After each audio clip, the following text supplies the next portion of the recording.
Tim Jones and Chris Arps in the afternoon. The 9 most terrifying words in the English language are, I'm from the government and I'm here to help. The more you remove voting from Election Day, the more opportunity you're offering for people to commit fraud. Are you not entertained? Are you not entertained? I think the Democrats are so short-sighted in this tactic they have now to just cheat at any cost to win elections. You're a lying dog-faced pony soldier. You said you were, but now you got to be honest. I'm going to be honest with you. What are we doing wrong here? As a former leader in the House, I think you can put your finger on it. It's called leadership. We don't have it. Tim Jones and Chris Arps. Good afternoon and welcome into the Tim Jones and Chris Arps show here at 101.9 94.1 News Talk STL. It's 3:32 in the PM Central Time on Tuesday, October the 25th, 2022. Chris Arps, of course, right here by my side, along with Stel Ponticus. Chris, 2 weeks to the day, to Election Day. 2 weeks to the day, and Tim, Stel, don't take this personal, but I'm really hoping that the show ends very quickly, and I want to get out of here today because I want to watch this Fetterman Oz debate tonight. Becky, have the microwave popcorn ready, the adult beverages, because this is going to be, if you are a political junkie, this is going to be... Tim, it could be almost like watching a train wreck. Must-see TV. Yeah. It's Oz Fetterfest. How's that? Yeah, exactly. I mean, Chris, I don't think any of us thought that this was going to happen. We thought, oh, somebody will come down with COVID, somebody will break a leg, somebody will have a headache. There's no way, especially if you're in the Fetterman camp, unless, Chris, the guy's just been acting all along. I mean, the appearances I've seen with him, his appearances where nobody's asking him anything are a train wreck by himself. Unless he's had a complete 100% recovery, I think that after this election is over and you're doing the post-mortem, I think you'll say, this debate was the moment when Fetterman lost debate. I think that's what that's going to be today. I just don't see how he's going to be able to pull this off and look competent and tell the people of Pennsylvania that you should elect me as your senator for the next 6 years. You know, the only thing I'm thinking, Chris, is if the polls are correct and the Fetterman camp is seeing maybe in their internals that his momentum is the wrong way and they're thinking they've got to do something to reverse the trend. They're hoping for a Hail Mary. Maybe they're seeing internally, look, Oz is caught up. We're losing this thing. It's kind of like, it's like the swords are crossing. It's like the streams are crossing and they're seeing Oz on an upward trajectory and Fetterman on a downward trajectory. And they're thinking, and I'm totally speculating here, they're thinking, well, if we don't do anything, we may lose, so maybe we'll do something and we'll find a pearl in the oyster. Yes, this could be an absolute dumpster fire, but if we don't do this and we lose, then we'll say maybe we should have debated. So it's the only thing I can think of, because otherwise, if you thought you were ahead, whether it's 2 points or 3 points or 4 points, why would you agree to this debate at this point in time? The question is, ever since Fetterman had his stroke, there's been a lot of questions concerning his truthfulness and his campaign's truthfulness regarding his medical condition. And if he didn't debate, I think opponents could bring up that issue about in the past where he was not giving accurate information on his condition. Are you trying to hide from the public that you are not well? Is that why you're not debating? I mean, they're in a damned if they do, damned if they don't situation. And I think if you flip the coin, it's about 50-50, but it leans a little bit on we have to do this. If we don't, it hurts us more if we don't. I would tend to agree. The latest poll today that I can find, and maybe there's more out there, I'm sure there is, I just had it a second ago. CBS News YouGov, which was just released this afternoon, Fetterman 51, Oz 49. So a statistical dead heat. And maybe they're seeing the momentum slipping away. I don't know. Otherwise, why don't you have John come up with COVID or something today? And I've seen other polls where Fetterman is supposed to be ahead 6 points, which I don't believe those polls at all. I think the 2-point lead is probably more accurate, and I think probably Oz Dr. Oz is probably ahead. Mm-hmm. And it's within the margin of error. Mm-hmm. And on top of it, it's CBS News, which, from my perspective, is usually weighted a little more Democratic than it is. Add 3 points to the Republican, right? Yeah, exactly. Stell, how you doing today? Pretty good, thanks. By the way, I want to interject one other debate that's tonight. Not to take away from that one, but since you mentioned folks on the ascendancy and descendancy, Tudor Dixon and Gretchen Whitmer in Michigan. Oh, yeah, I forgot about that. Yeah, she's that's a very competitive race that no one thought would be, and she has a chance. Whitmer has really blown it with what she did during the pandemic with COVID. Everyone remembers the infamous incident where she locked down the state of Michigan, but her and her husband were at their lake house on the lake having a good time. And, people don't forget stuff like that. Not at all. Speaking of candidates, we're going to have one in studio. He's standing by in our overly ostentatious, opulent green room. Missouri State Representative Jim Murphy.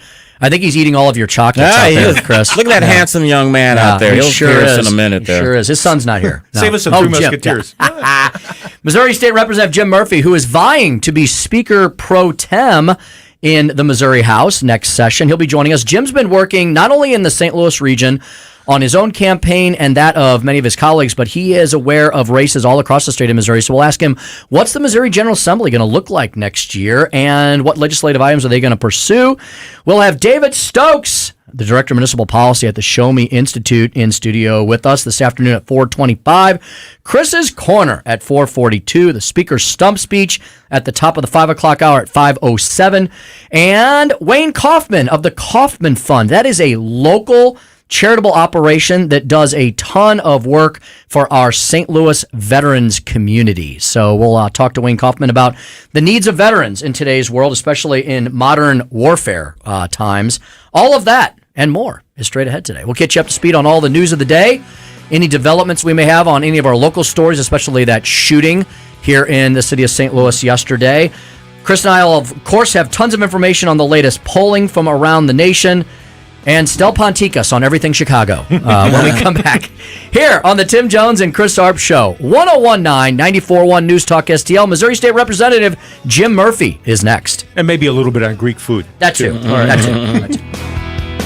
Hook me up a new revolution, 'cause this one is alive. We give you news, analysis, opinion, and more. Only on News Talk STL. From the Michaels Flooring Outlet Traffic Center. This report is sponsored by Wendy's $5 Biggie Bag. Wendy's Biggie Bag, still just $5. Get a double stack, junior bacon cheeseburger, or crispy chicken BLT, plus 4-piece nuggets, small fries, and a small drink. Grab your bag at Wendy's. U.S. price and participation may vary. They cleared the crash that was blocking the eastbound 270 ramp to southbound 170. A jackknife tractor trailer was blocking all lanes eastbound 270 at Illinois Route 203. Sounds like they do have the right lane reopened, but traffic is quickly stacking up at the Canal Bridge. Debris southbound US 67 south of the Clark Bridge in the right lane. A crash northbound Patterson at Lindbergh, and roadwork east and westbound Illinois 162 at 255. I'm Tori Lyons from the News Talk STL Traffic Center. From the News Talk STL Weather Center. I'm News 4 Chief Meteorologist Steve Templeton with your first alert forecast. We still have a chance for some rain, although this is needed rain, but still could be a little soggy at times through the evening and late tonight. It'll be dry by the morning drive, though. Wednesday will be sunny and chilly in the morning, 42.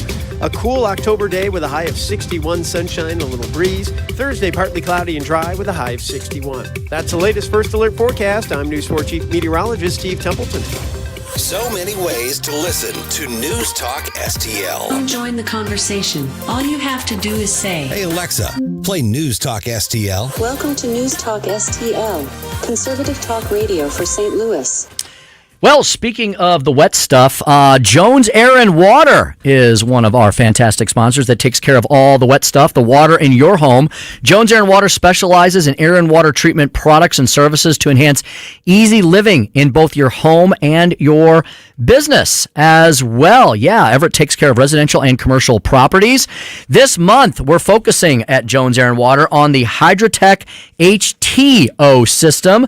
That stands for hardness as in making your water softer. Taste, removing that nasty chlorinated hard municipal water taste and odor as well. Look, folks, we've got great water here in the Midwest, but it's got a couple of issues that Jones Air and Water can take care of for you. The HTO system is ideal for homes on chlorinated hard municipal water, which is many of us. It's a one-of-a-kind combo system that offers the same high-quality product of having a separate water softener and carbon filtration unit. So you get it now all in one space-saving, cost-saving design. Comes with lower upfront costs, lower annual costs as well. Look, as Everett always says, you can be a filter, meaning you can run all of your nasty water through your body and you can take it all out, right? Or you can buy a filter. You can buy Jones Air and Water filters for all your water and air needs in your home and your small business. They service all types of air and water treatment products and services, whether you already have them in place or whether you buy them from Jones Air and Water. Everett and his son will take care of all of them. They service the entire St. Louis metro. They are everywhere all the time. They'll come to your home or business tomorrow. 25 years plus in the business, a multitude of 5-star ratings, 636-899-1040, 24/7 at joneswater.com, joneswater.com. From home improvement to replacement, do-it-yourself electrical projects can be shocking. That's where Grasser Electric can help. They've been lighting up St. Louis for years. From ceiling fans and dimmer switches to repair or replacing your electric. No job is too big or too small for your home or business. Grasser Electric will even install emergency backup generators. So call Grasser Electric today before the sparks start to fly. 636-441-5200 or go to grasserelectric.com. News, analysis, opinion. He could pick a symbolic target. In the end, it comes down to, will he ever use it? This is News Talk STL. He's obviously acknowledging that he ordered those strikes. Proven once again that it is a terrorist state. North Korea threatens things that are very extreme. As far as Joe Biden, everything he touches turns into a disaster. News Talk STL at 1019, 94.1 and newstalkstl.com. This hour of Jones and Arps is brought to you by Stifel. Contact your Stifel financial advisor at stifel.com. That's STIFEL.com.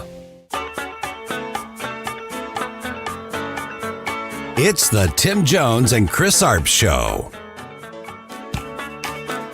We just got the nation's report card, the results from all 50 states. Florida, number 3 in 4th grade reading and number 4 in the country in 4th grade math. And if you adjust that for demographics, we are number 1 in the country in both. That would not have happened if we let Charlie Crist and his friends lock our kids out of school like they did in California and like they did in New York. We did it right in Florida. Yeah, that was a debate last night where many feel that DeSantis just had his way and had his day with Charlie Crist. DeSantis already had a 11 to 12 point lead, Chris, going into this debate. I have a feeling after last night he probably widened it. Yes, he widened it. And the thing that hurts the Democrats in terms of DeSantis doing as well as he has has raised a ton of money. And because he has such a wide lead, he can distribute that money to other candidates because Crist is doing so poorly.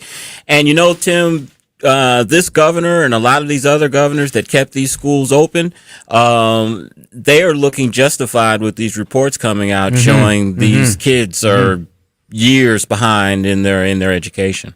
Yeah, Florida is definitely one of the states that's hurting the least because of its aggressive stance on education reform, and that's one of the things that Ron DeSantis was talking about there. Well, let's bring in an expert here on that subject in the state of Missouri, none other than Missouri State Representative Jim Murphy. Jim's looking around. He's like, where's the expert? What are you talking about? I'm going to tell you, when you talk about that, I think of all the debates we had in the House, and we were told we were idiots because we fought all these closures. We wanted our kids back in school.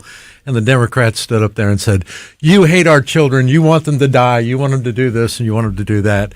And, you know, what happened in New York today with the Supreme Court and what we've seen in our schools, we were right all along. And, you know, the thing we need to learn from that is we got to continue to fight for what we believe in because we're right and they're wrong. Jim, what do you think about this rare bit of bipartisanship that has broken out around Amendment 3? You have the state GOP against it. You have Democratic groups that are coming against it. What do you make of that? It's a terrible, terrible bill. I mean, we finally got to the point where you can't pass everything that's just terrible in the ballot. And be specific. What exactly in this bill has everyone up in arms? Well, it's so limiting as to where marijuana can be, first of all, distributed to. It's set up a group of people that are millionaires going to be billionaires because they're not going to allow this to be it's not going to be beer that you can buy in your convenience store. If you're already set up, you're going to make millions of dollars because you're going to get first crack at this.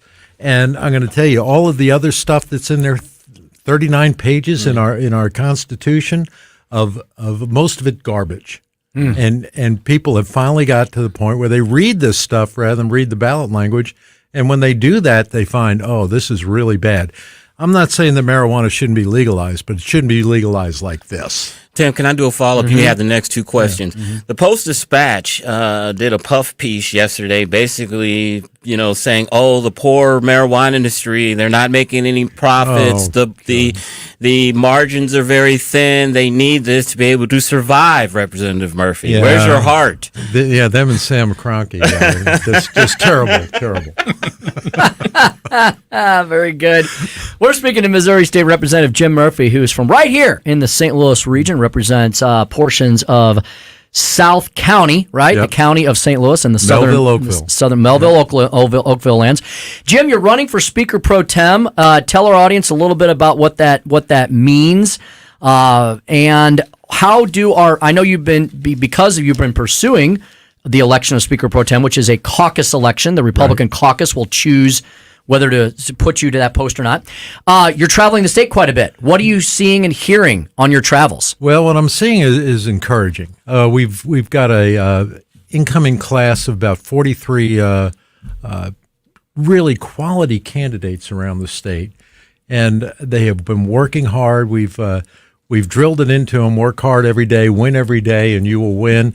And I believe on November 8th, we're going to have a record number of Republican House members. Fantastic. Tim and I talked about this morning on his show, was the vacant candidacy of Trudy Bush Valentine in this Senate race. She did make some news this week. I think yesterday she put $3 million from the kitty into her campaign fund, but this has been hardly no campaign at all. What do you make of this? Well, if I was running their campaign, first of all, every commercial would have her standing there with a can of Bush saying, "This Bush is for you."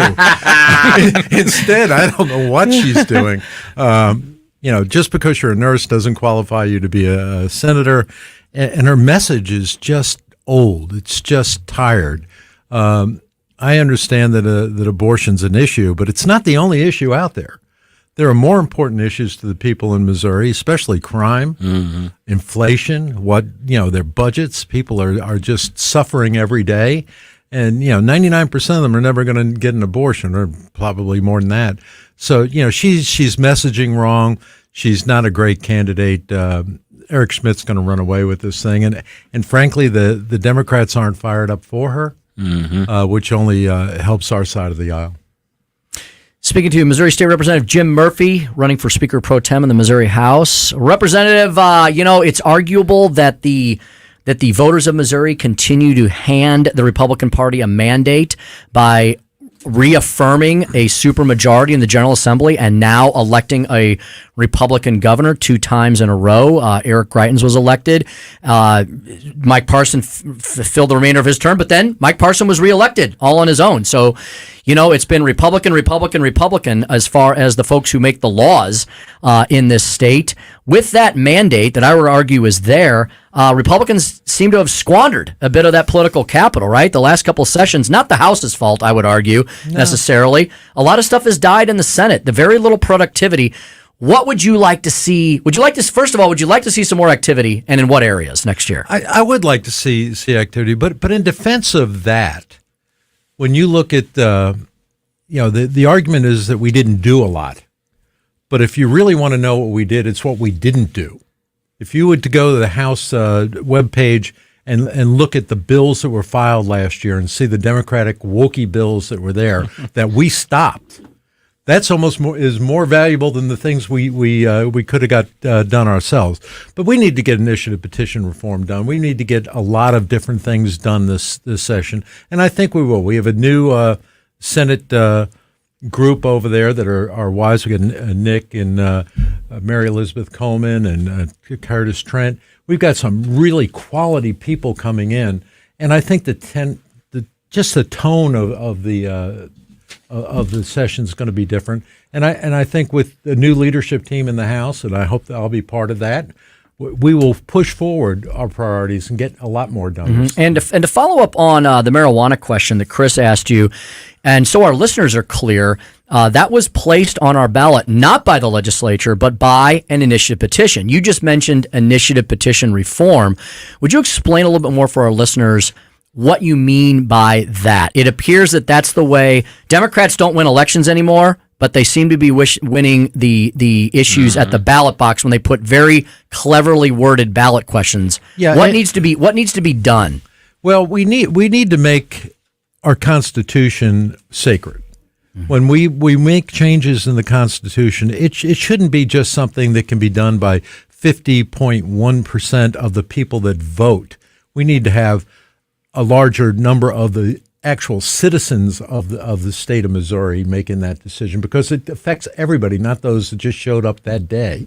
So initiative petition reform, as we see it, just says that when it's a change in our Constitution, it needs to be a higher bar than if it's just something that goes into general law. And I think that's fair.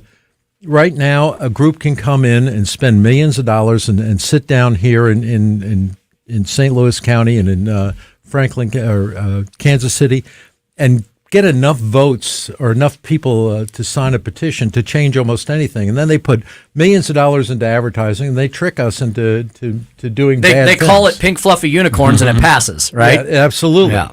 And the case with the marijuana, this is exactly what's happening. It's all out of state money because these are people that are going to make money selling this, and they're going to cut out an awful lot of our own citizens from being part of that. And it's just wrong.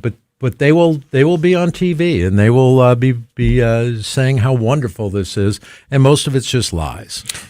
Representative, what concerns are you hearing from your constituents that is specific to your district?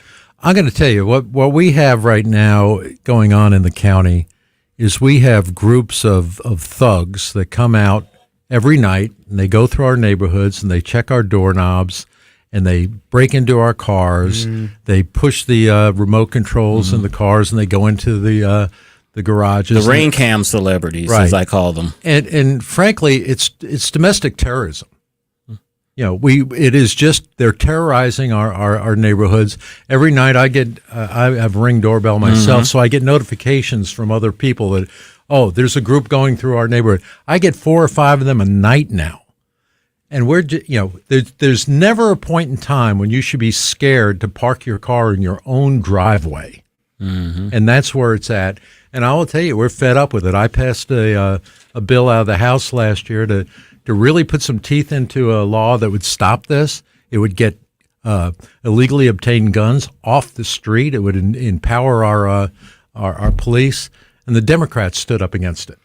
Is there a Castro doctrine issue here, Tim and Jim? If someone is going through your car and you tell them to stop or whatever, can you shoot them? I will tell you, I would never. That's going to happen. I would never eventually tell them to do it because they've got people riding behind them in a car. They're going to overwatch. They're the guys that'll shoot you before you'll ever get shot. I think off. Castle Doctrine does extend to your personal vehicle, but as Jim said, you better be a very well trained individual before you start engaging in that kind of gunplay. You know, is Mark Mantovani the Obi-Wan Kenobi of the county of St. Louis? Is he our only hope, Jim Murphy? He is our only hope, and you know I think it's good. He's not necessarily a Republican. He's not a Republican at all, but he is a good steward of what we need to be in the county. I think he'll be good for Democrats. I think he'll be good for Republicans. And I think we just need to get rid of Sam Page, who has just been a tyrant.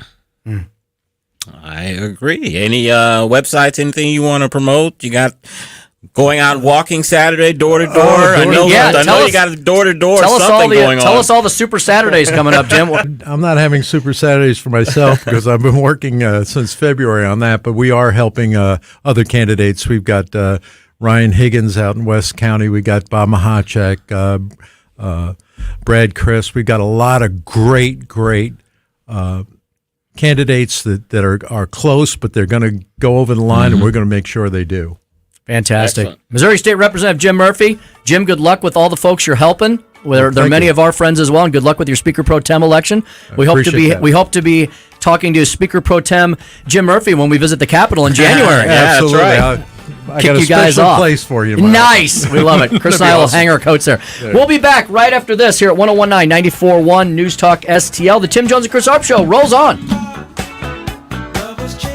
Got some news for you. When it's important to you, complex and uncertain world, it's on News Talk STL. 40-year high inflation. Really bad message for Democrats. Hurting the American people. We're going to react to Saudi Arabia. The Saudis need to come to their senses. Russia knows that nuclear war cannot be won. Make sure that Ukraine can continue to succeed on the battlefield. Continue economic support. We're going to win big on Election Day. 101.9 and 94.1 News Talk STL. News, analysis, and opinion.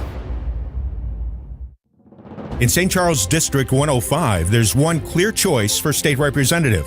Adam Schwadron has fought hard to punish porch pirates, cut taxes, keep our elections safe, and secure and protect personal property rights. Next year, Adam Schwadron will work to remove Soros-funded prosecutors that are refusing to do their jobs and jeopardizing our safety. On November 8th in St. Charles, vote for Republican Adam Schwadron for state representative. Paid for by Citizens for Schwadron, Mike Summers, CPA, Treasurer.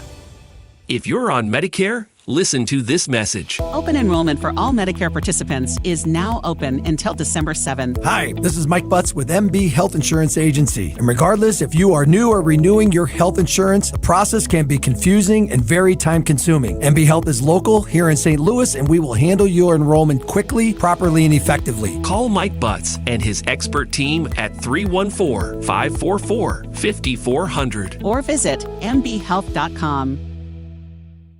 Mike Ferguson in the morning. Mark Harder, county councilman for St. Louis County. Did you have a mullet, Mark? Oh. You know, actually, I did used to grow a little bit longer in the back. Okay, before we get into the serious stuff, I went to that metal concert with the 80s metal bands. In between the sets, I was mullet hunting with my camera and sending my wife pictures of some of the best mullets. You know they're coming back. That's what I've heard. We need to put a stop to that. Yeah, please. Weekday mornings, 5:30 till 9 on News Talk STL. KLGY HD3 Clayton, K270BW Bellefonte, KNVS Bowling Green. This is News Talk STL at 101.9, 94.1, and always streaming at newstalkstl.com. News this hour from townhall.com. I'm Keith Peters reporting.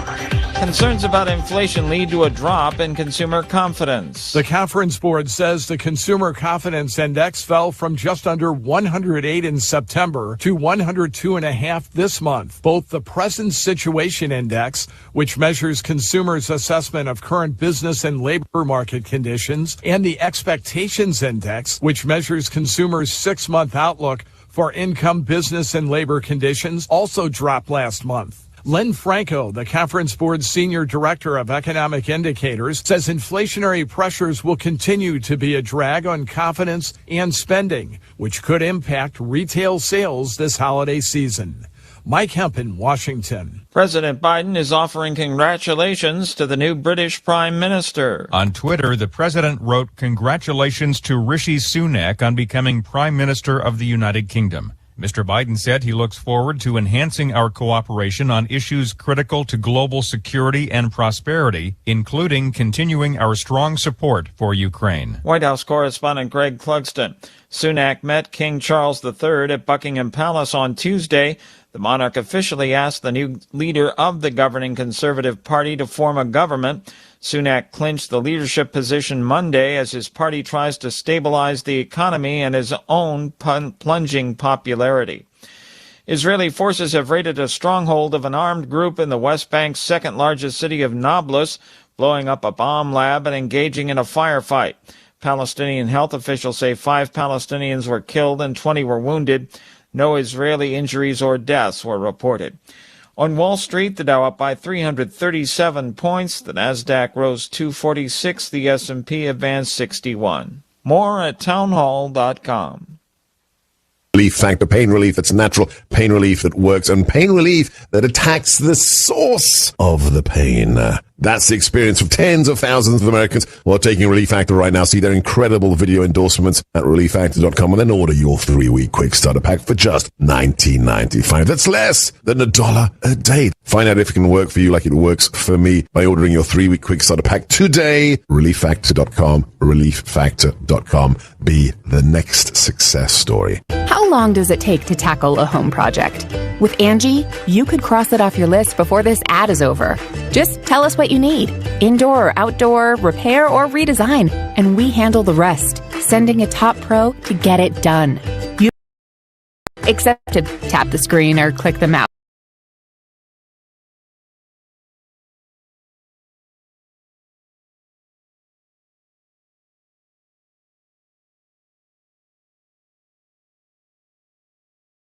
The Michaels Flooring Outlet Traffic Center. This report is sponsored by Blindster.com. Want to save big on new blinds? Blindster.com offers custom-made blind shades and shutters shipped directly to you at prices less than big box retailers. Shop Blindster. Save 45% off any order. Just use the code RADIO. Offer ends soon. Shop Blindster.com. Accident taking out the left lane on eastbound 270 at Illinois Route 203. Traffic stacks up just west of the Canal Bridge. There's a crash north and southbound Illinois 157 south of 270 lining up traffic, and construction jamming east and westbound Illinois 162 at 255. Westbound 70 slow Cave Springs to 370, and then crowded westbound 70 at Route K. Your stop and go southbound 55 between 44 and Potomac. I'm Tori Lyons from the News Talk STL Traffic Center. From the News Talk STL Weather Center. I'm News 4 Chief Meteorologist Steve Templeton with your first alert forecast. We still have a chance for some rain, although this is needed rain, but still could be a little soggy at times through the evening and late tonight. It'll be dry by the morning drive, though. Wednesday will be sunny and chilly in the morning, 42. A cool October day with a high of 61, sunshine, a little breeze. Thursday, partly cloudy and dry with a high of 61. That's the latest first alert forecast. I'm News 4 Chief Meteorologist Steve Templeton. This hour of News Talk STL brought to you by House Sold Easy. Looking to sell a house fast? Call David today at 314-293-3000. That's David with House Sold Easy at 314-293-3000. The good and bad with home improvement projects. The good, you save $1 or $2. The bad, Kevin, there's no hot water. So you move on to the car. Kevin, what's with the car? Good news, you can recover from these. Kevin! Well, most all of them. But when it comes to your retirement, a mistake can be devastating. Call Steve All and the All Financial Group. They've been helping folks plan for retirement for years. That's why they've been able to correct do-it-yourself problems before they're problems. Get your complimentary assessment of where you are now and look at some of the retirement boxes you haven't even thought of. Kevin! You can't YouTube your retirement. Call Steve today, 636-230-8824. That's 636-230-8824. Get more details at yourmoneymattersstl.com. Investment advisory services offered through All Financial Group, LLC, a registered investment advisor. Insurance and annuity products offered through Stephen All, Missouri license 8039738. St. Louis's new choice for conservative talk. Listen to this noise coming out of the White House. Live and local. We need to get the message to people who are not being helped by Democrats. Ron DeSantis showed people the back of his hand. This is News Talk STL. Tim Jones and Chris Arps in the afternoon. The 9 most terrifying words in the English language are, I'm from the government and I'm here to help. The more you remove voting from Election Day, the more opportunity you're offering for people to commit fraud. Are you not entertained? Are you not entertained? I think the Democrats are so short-sighted in this tactic they have now to just cheat at any cost to win elections. You're a lying dog-faced pony soldier. You said you were, but now you got to be honest. I'm going to be honest with you. What are we doing wrong here? As a former leader in the House, I think you can put your finger on it. It's called leadership. We don't have it. Tim Jones and Chris Arps.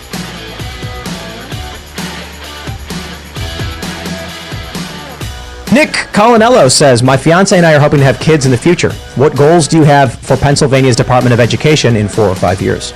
Wow, it's going to be rapid changes because it's our Department of Education has become very radicalized. We've covered some of the books. You have the books there, and it's discussing. So we're on day one, CRT's over. On day one, no more gender pronoun games. This is all 17 January. On day one, we'll be reaffirming parental rights. And I even have to say that. I kind of choke on it in America. Really? No kidding. And then I'll back all these up with legislation out of the House and Senate. I'm not going to rule by edict, but I'm going to change the culture on day one. Have a Secretary of Education that'll be focused on education and not indoctrination. That means we need to have all the curriculum posted online for parental review and transparency. So there'll be the school districts will be ordered to post that. That was a bill, by the way, vetoed by Governor Wolf a couple months ago. Transparency in curriculum. I think the more eyes that are on things, the better off we are. The more accountability for public. We're spending $31 billion a year in Pennsylvania on education. According to a 2020 report from the National Education Association, we were the 12th highest in the nation, spending-wise, with 28th in quality student before COVID. We're not getting our bang for the buck. And so my goal is actually to do education rather than indoctrination. And history, civics, and Constitution need to be brought back. Education, not indoctrination. You're hearing that from a lot of candidates. That's Doug Mastriano, the Keystone State, at the center of all the attention here once again in this election year.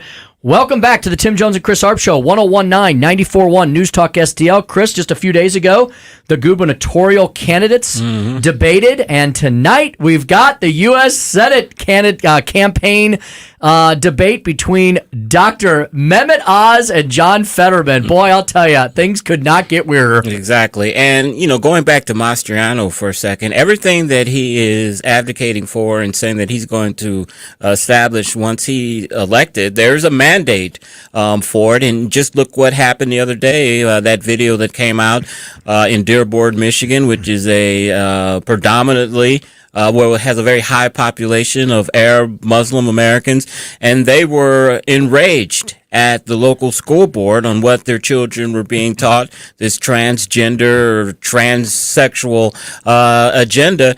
And that goes all across the board, all across demographics, all across political stripes.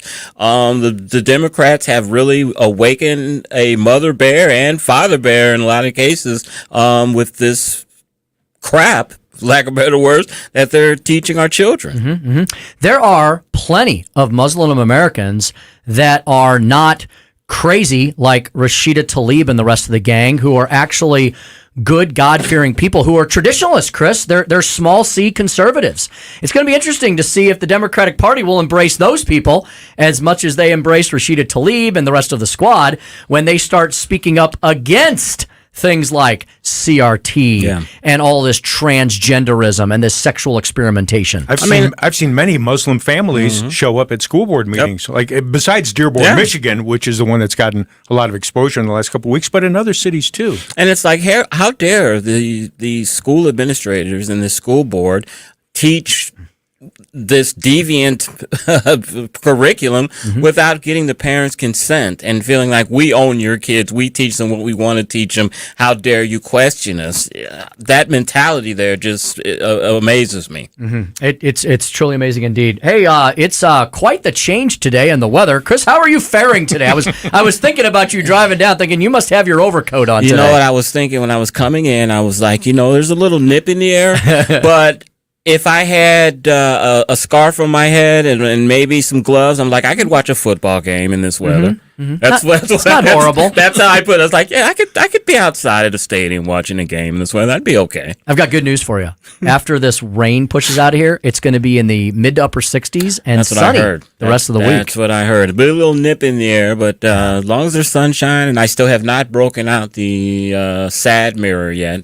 Stell, do you know about that? No, hadn't heard about that. I think I have a mild case of seasonal affective disorder. When there's long stretches of just overcast, my whole mood is affected by that. And so last Christmas, my wife bought me a light that you shine on yourself, basically like you're a plant, to keep yourself like Seymour. It's like you feel like a plant with this light shining on you, and it's supposed to affect your mood and keep you happy. He's like sunny. Seymour from Little Shop of Horrors. Yeah. And I can actually feel myself kind of growing a little bit while the thing is shining on me.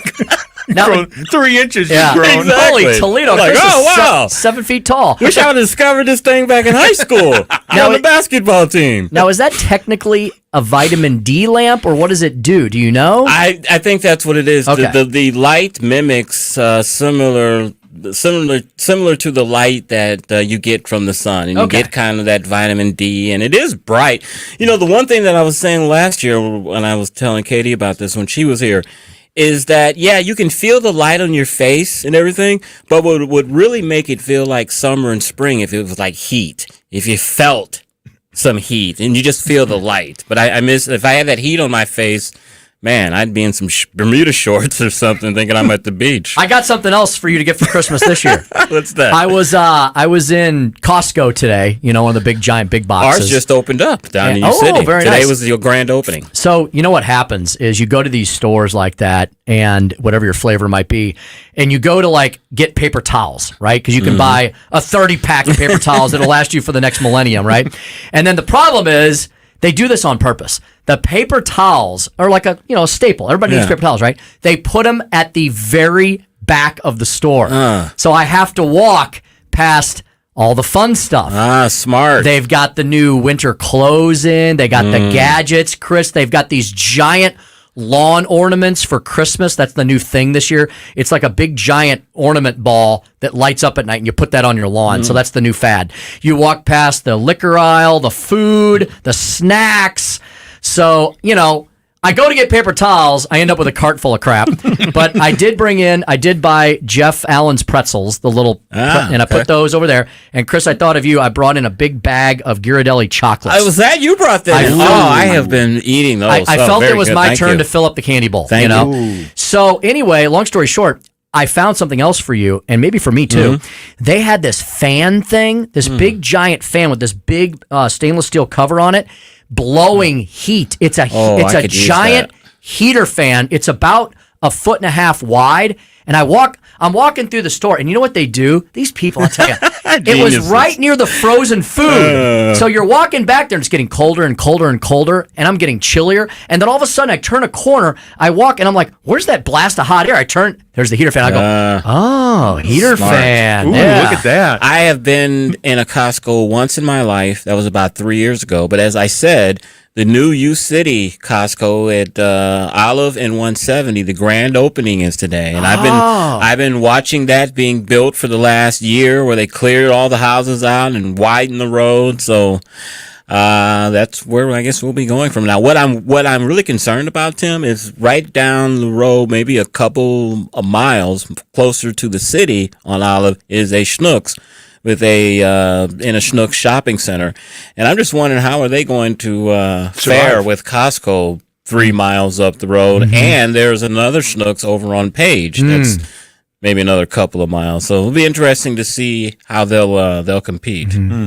Yeah, hopefully they offer different enough stuff that they can survive, because you hate to see a small, not a small, a nice mid-sized business like Schnucks. You don't want them to lose stores and employees. Yeah, no. They got different. I think hopefully they can adapt to that, and competition is sometimes good. There was big news regarding that. We're going off track a little bit. There was big news regarding that last week, that Kroger was looking to buy Albertson, which we don't have either of those stores in St. Louis anymore. But the reason they were doing that was to compete with Costco and some of these Walmart and all that. Who have gotten into the grocery business. I remember when I was younger, we had Kroger's here in St. Louis, and they left about 1979, 80, somewhere in that period. But we had National, A&P. Yeah, A&P was the first grocery store that we that I remember going to. You know what I learned recently? Kroger, I didn't know this. I read it somewhere just like a week or two ago. They've become basically like a giant holding company, and they've bought a bunch of other brands underneath them. Like Ruler is part of Kroger? Yeah, and isn't Whole Foods, did Kroger buy Whole Foods? They bought a bunch of... Amazon bought that's Whole Amazon. Foods. It's That's Amazon. Yeah. Kroger bought Trader Joe's, maybe? Kroger bought something like that. You know what I mean? But yeah, you're right. We used to have a Kroger in Eureka. Eureka used to have a Kroger. I remember Kroger and back in the gone day. a long time ago. But, Yeah, we had one on South Grand, right at Grand and Magnolia. that was there, and now it's a Ruler Foods. That's what made me think of Ruler. Stell, being a Northman that you are, do you like cold weather or do you despise cold weather? To be honest with you, no, I do like it a lot. Okay. Wow. Do you really? Yeah, having grown up with it, and Kathy can't stand it. Interesting. Now, where's she from originally? Originally from Columbus, Ohio, via Hannibal. Her dad worked with McDonnell Aircraft back in the day. He was a fighter plane designer. So cool. they lived close to various Air Force bases, like Lancaster, California, Alamogordo, New Mexico, wherever there were Air Force bases doing test flights. He knew some of the right stuff, pilots like Chuck Yeager, et cetera. So this was back in the 50s and 60s, and then made a radical business change, a life decision change, and went into a Ford dealership in Hannibal. Oh, my. How do you go from designing fighter jets to owning a Ford dealership? But yeah, she's been around, but she's more of a Midwest gal, but she would prefer moving south. Okay. So. And me thinking, I love Minneapolis. I love all. No, you love Minneapolis. I don't think I've ever heard anyone say that. Yeah, said I love Minneapolis. Said no one ever. Yeah. Except Stell. Exactly. Montreal. I'm glad we didn't move to Montreal. We're getting worse here. Oh my goodness. So who's going to win this argument? Like, where is the Stell retirement compound going to be? She's going to win. Okay. Of course. It'll be somewhere the down south. The Ponticus compound. Where it's somewhere warm. Yeah. Gotcha. Stell, I was born in Edina. Oh, Edina, really? Minnesota. No kidding. Yeah, right outside Minneapolis. Yeah. Don't remember it. I was there when I was 2. We left. So my dad was up there in the Army. All right. So you're a man of the North. Okay, very good. Chris is a man of the South. Oh, yeah. I am looking the hotter to move, the better. Yeah. I am looking to move one day south and never experience fall, winter ever again. No snow ever again. Yeah. I would be ecstatic. I'm kind of with Chris. I don't mind the winter. Okay. I like winter with mountains and snow. Okay, so I guess I like fancy Western winter. Right. Midwest winter, man, it's just dreary and nasty. So, brown, gray. Yeah, I'm not a big fan of winter here in St. Louis, but I have to admit, in the Chicago area, when you're getting you get real winter. 12 to 24 inches bring it on. In the snowstorm, bring it on. And I don't mind driving in it. So I guess I'm kind of weird. And we don't get the snow that we used to get in the 70s and early to mid 80s like we used to. Like 82. Yeah. Blizzard. That climate change, Mr. Meteorologist? No. Cyclical? We'll still see. Yeah, I believe it's cyclical, to be honest with you. Because it has changed. We don't get the snowstorms we used to get when I was a kid in the 70s where, feet of snow almost. Yeah. All right, we will change gears quite a bit, and we'll talk to David Stokes when we come back. Do we know, is he coming in studio? He is supposed to be coming in. Okay, all right. Well, we'll You know find what? him. He may not. I think I remembered last week he was saying that he was going to be out of town, if I remember correctly. Okay. Do you trust my memory? I do. I wouldn't. Well, with David Stokes, I do. David Stokes he leaves an impression on us. He's pretty prompt too. So he would usually be here. Yeah. I think he's not. I think he's going to call in. Well, we'll hopefully speak with David Stokes next, the Director of Municipal Policy at the Show Me Institute. With 2 weeks left to go, there's a lot of local ballot issues and such and so forth. We'll talk to David about all those things and more. Keep it right here. The Tim Jones and Chris Arps Show rolls on here at 101.9, 94.1 News Talk STL. Rumors spreading round in that Texas town about the shack outside the game. Made in St. Louis for St. Louis. It's News Talk STL. From the News Talk STL Weather Center. I'm News 4 Chief Meteorologist Steve Templeton with your first alert forecast. We still have a chance for some rain, although this is needed rain, but still could be a little soggy at times through the evening and late tonight. It'll be dry by the morning drive, though. Wednesday will be sunny and chilly in the morning, 42. A cool October day with a high of 61, sunshine, a little breeze. Thursday, partly cloudy and dry with a high of 61. That's the latest first alert forecast. I'm News 4 Chief Meteorologist Steve Templeton. From the Michaels Flooring Outlet Traffic Center. This report is sponsored by Blindster.com. Want to save big on new blinds? Blindster.com offers custom-made blind shades and shutters shipped directly to you at prices less than big box retailers. Shop Blindster now and save 45% off any order. Just use the code RADIO. Offer ends soon. Shop Blindster.com. Slow eastbound 270 between Lindbergh and New Florissant. They wrapped up the crash eastbound 270 at Illinois Route 203, and traffic moving again coming up from the Canal Bridge. They're still working a crash on Illinois 157 south of 270. That's stacking up traffic in both directions, and road work lines up Illinois 162 at 255. There's also accidents southbound 141 at Dutch Mill and Big Bend at Sappington.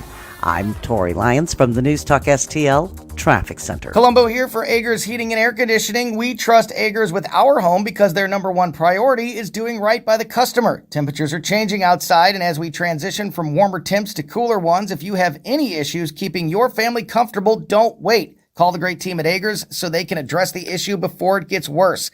Because whether it's repairs or replacement, Agers and attention to detail your home deserves. Contact Agers now at 636-242-6515 or through their website, callagers.com. Hi, this is State Representative Jim Murphy. Rising prices, crime, government overreach. These are issues on the minds of St. Louisans. As your state rep, I share your concerns. I filed legislation that reins in out-of-control bureaucrats, puts an end to gangs pilfering through our cars, and gets stolen guns off the streets. I have voted against out-of-control spending and voted for the biggest tax cut in Missouri history. I ask for your support in November as this work has just begun. Vote Jim Murphy, your state rep. Paid for by Citizens for Murphy. Mary L. Murphy, Treasurer. Oh, Adam, you are so romantic. And I love the kitchen you found with all these great crumbs. Yeah, baby. Only the finest crumbs in the kitchen for my favorite aunt. Oh, no. It's the pest control company again with those green wheels. They always kill the mood. This is Derek, the owner of All Solutions Pest Control. Give us a call today at 636-486-7888. We'd love to help you out. Learn more about our special $67 offer. You can visit us online at allsolutionspestcontrol.com. If a pest-free home is your goal, call All Solutions Pest Control. Fox News commentary. A Florida conservative wearing a Marco Rubio shirt and DeSantis hat was brutally attacked in Miami. Violence against conservatives goes almost unacknowledged by the left. I'm Tommy Lahren. More next. Hi, I'm Lisa Booth for Bishop Gold Group. Are you worried about your financial future as retirement gets closer? All over the country, soon-to-be retirees are fearing for their financial future as markets remain volatile. Bishop Gold Group helps you invest in gold and gold IRAs to protect your wealth and retirement during times of high inflation and wild swings in the market. Secure your future today. Contact Bishop Gold Group by dialing pound 250 from a mobile phone and say the keyword Bishop Gold, or visit bishopgoldgroup.com. Officer was brutally beaten after 4 attackers in the Hialeah area of Miami told him Republicans weren't allowed in their neighborhood. The man was wearing a Rubio t-shirt and Ron DeSantis hat when he was attacked. Senator Rubio posted a photo of the man with a bloodied and bruised face across his social media channels and noted the man would likely need face reconstruction surgery due to the severity of his injuries. Is this what it's come to in woke 2022? Political differences become physical beatings? And where are the Democrats to condemn this kind of behavior? They are still yammering on about January 6th, but have yet to speak up for conservatives. Our Supreme Court justices are still being targeted and harassed on a daily basis, and yet the White House couldn't care less. Where has the decency gone? And I fear a big red wave in November is only going to make it worse. I'm Tommy Lahren, and you can listen to all of my hot takes at foxnewscommentary.com.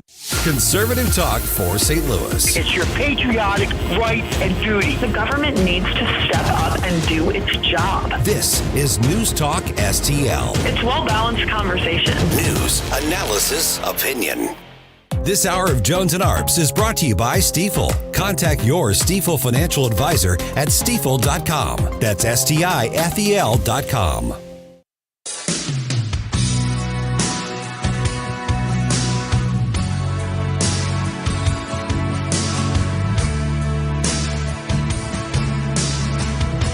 You're listening to Tim Jones and Chris Arps. Now we're getting some information after a while. We have time to find out just how bad the collateral damage has been. Here's just a few cases. The pandemic erased 2 decades of progress in math and reading. See, right away I got to say, this pisses me off. I see these headlines all the time. The pandemic didn't do that. The way we handled the pandemic did that.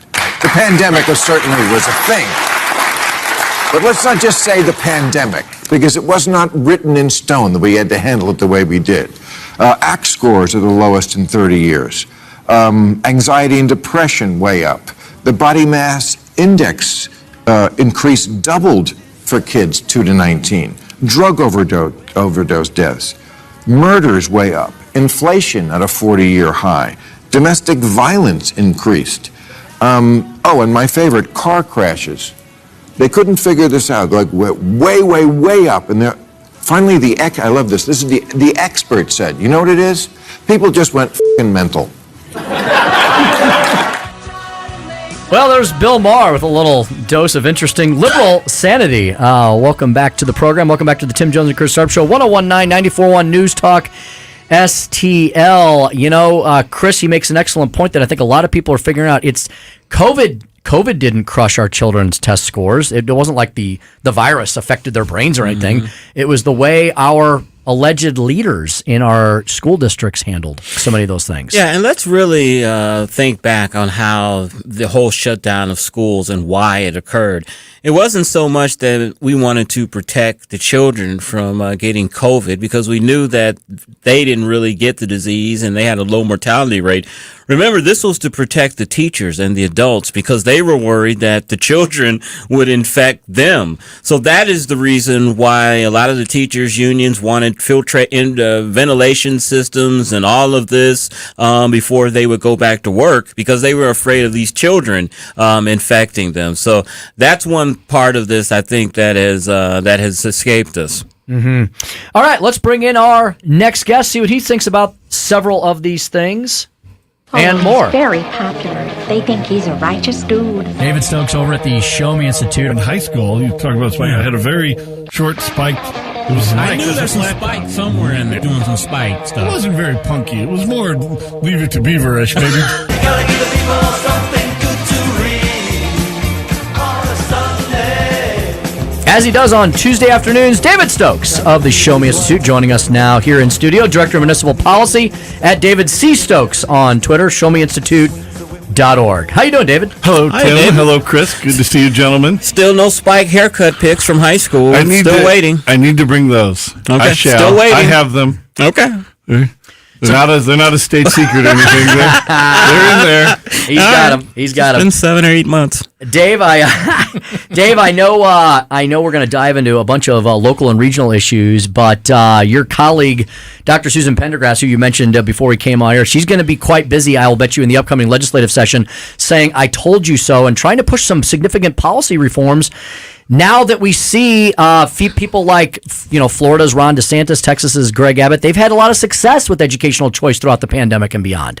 They have, and Susan's been writing. She's got a couple of recent blog posts up at showmeinstitute.org on this exact topic of what Bill Maher and many others have been talking about, the test scores plummeting after the pandemic as a result of not the pandemic per se, although, as he said, it's certainly it is an event, but the way we responded to it by choosing to shut down schools, especially in that fall of 2020. Nobody blames the shutdowns of the spring of 2020 in those first few months.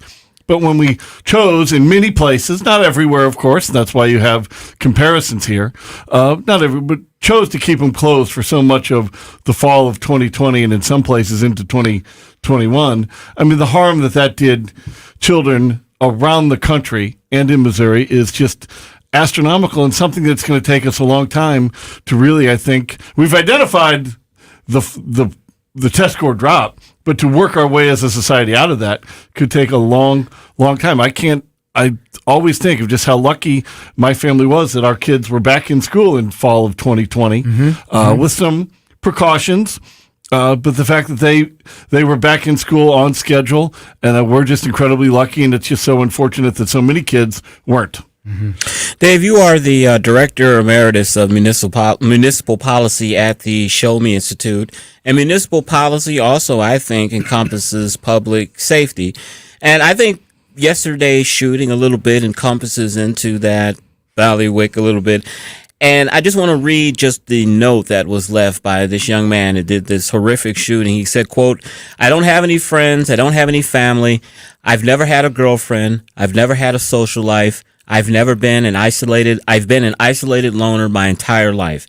This was the perfect storm for a mass shooter. These are complicated issues, of course, but I'm sure Show Me Institute does studies on things. What can we do to stop this type of mass violence in our society and in our schools. Well, I hadn't seen that quote. Well, I obviously I trust you that it is.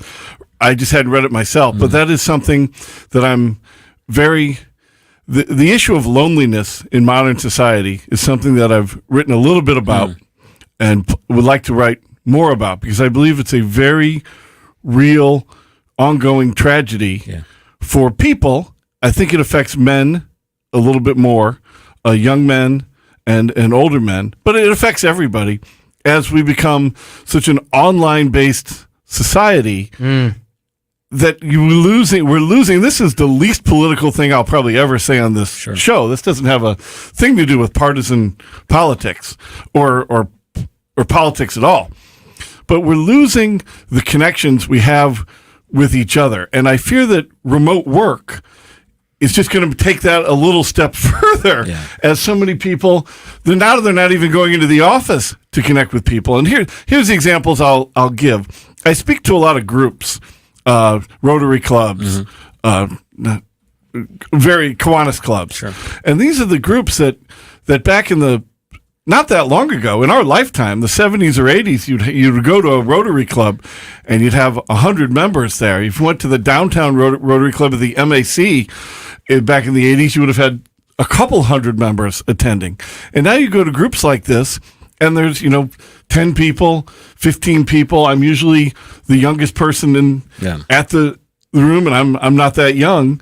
And God bless the people who are still trying to be active and maintain these connections. But so many people are in their own lives choosing, because you can make different choices, but the way society is evolving, so many people are just losing the connections we have with each other. And it's very, very difficult to get out of, and I find it to be extraordinarily concerning. So how frightened are you of this metaverse thing, where people are going to be even more divorced from the real world? Is that dangerous? It's extremely dangerous, and I'm not saying it should be illegal or anything, but I'm talking as a father and somebody who's just interested in society. It's extremely. You need to connect with other people. It doesn't mean everybody needs to be a social butterfly 7 days a week. Chris, you know me pretty well. Tim, I'm a fairly social guy. Yeah. But you don't, not everybody has to be that. You can still. You need to unplug. You need to unplug. Even as introverts, they still want to connect with some people sometimes. Right. You need to go out and go to the coffee shop and just be around other people. Agreed. You need to go to the ball game and be with other people. But you also need to find people who share similar hobbies or interests. Neighbors don't connect with neighbors anymore in the way that we did not long ago. Obviously, the most famous book on this came out about 20 years ago, called Bowling Alone. If you haven't read it, I recommend it unreservedly. It's a terrific book about this exact issue. And yes, as work from home and the metaverse, and that comes in, I fear of future generations of a lot of very, very lonely people, and that is very, very unhealthy for society.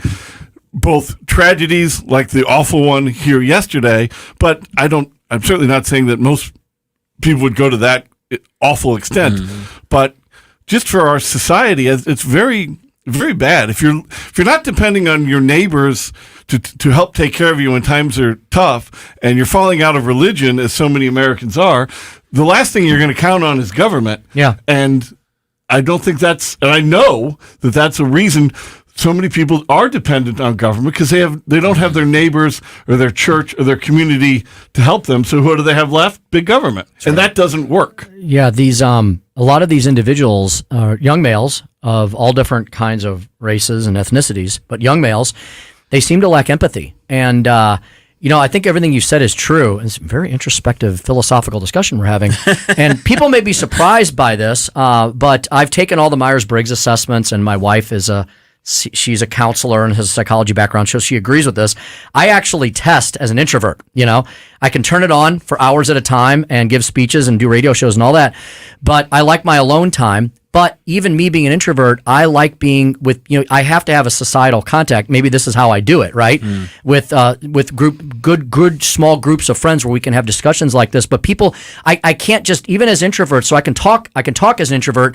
Introverts do not want to be alone forever. And when you make them alone forever, they get incredibly insulated and devoid of emotion and contact and empathy. And I think this is what a lot of these young men are experiencing in this world now. Something happened after our childhoods. All three of us are from generally the same kind of generation. Something happened after our generation going into the 90s where these young men became enraged, had nowhere else to turn, lost empathy, and acted out in horribly inappropriate ways in society, to say the least.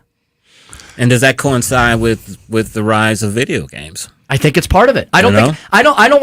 Violent video games. I love video games. And so I don't want to blame it all on that, but I'll blame it on that. I'll blame it on Hollywood culture. I'll blame it on a lack of two-parent households. I'll blame it on the government trying to step in and be big daddy, big mama to everybody. I'll blame it on a lot of things. There was a shift in the music industry too. Yeah, music. In the 90s. Chris, I'd say it's cultural. Holistically cultural. I agree.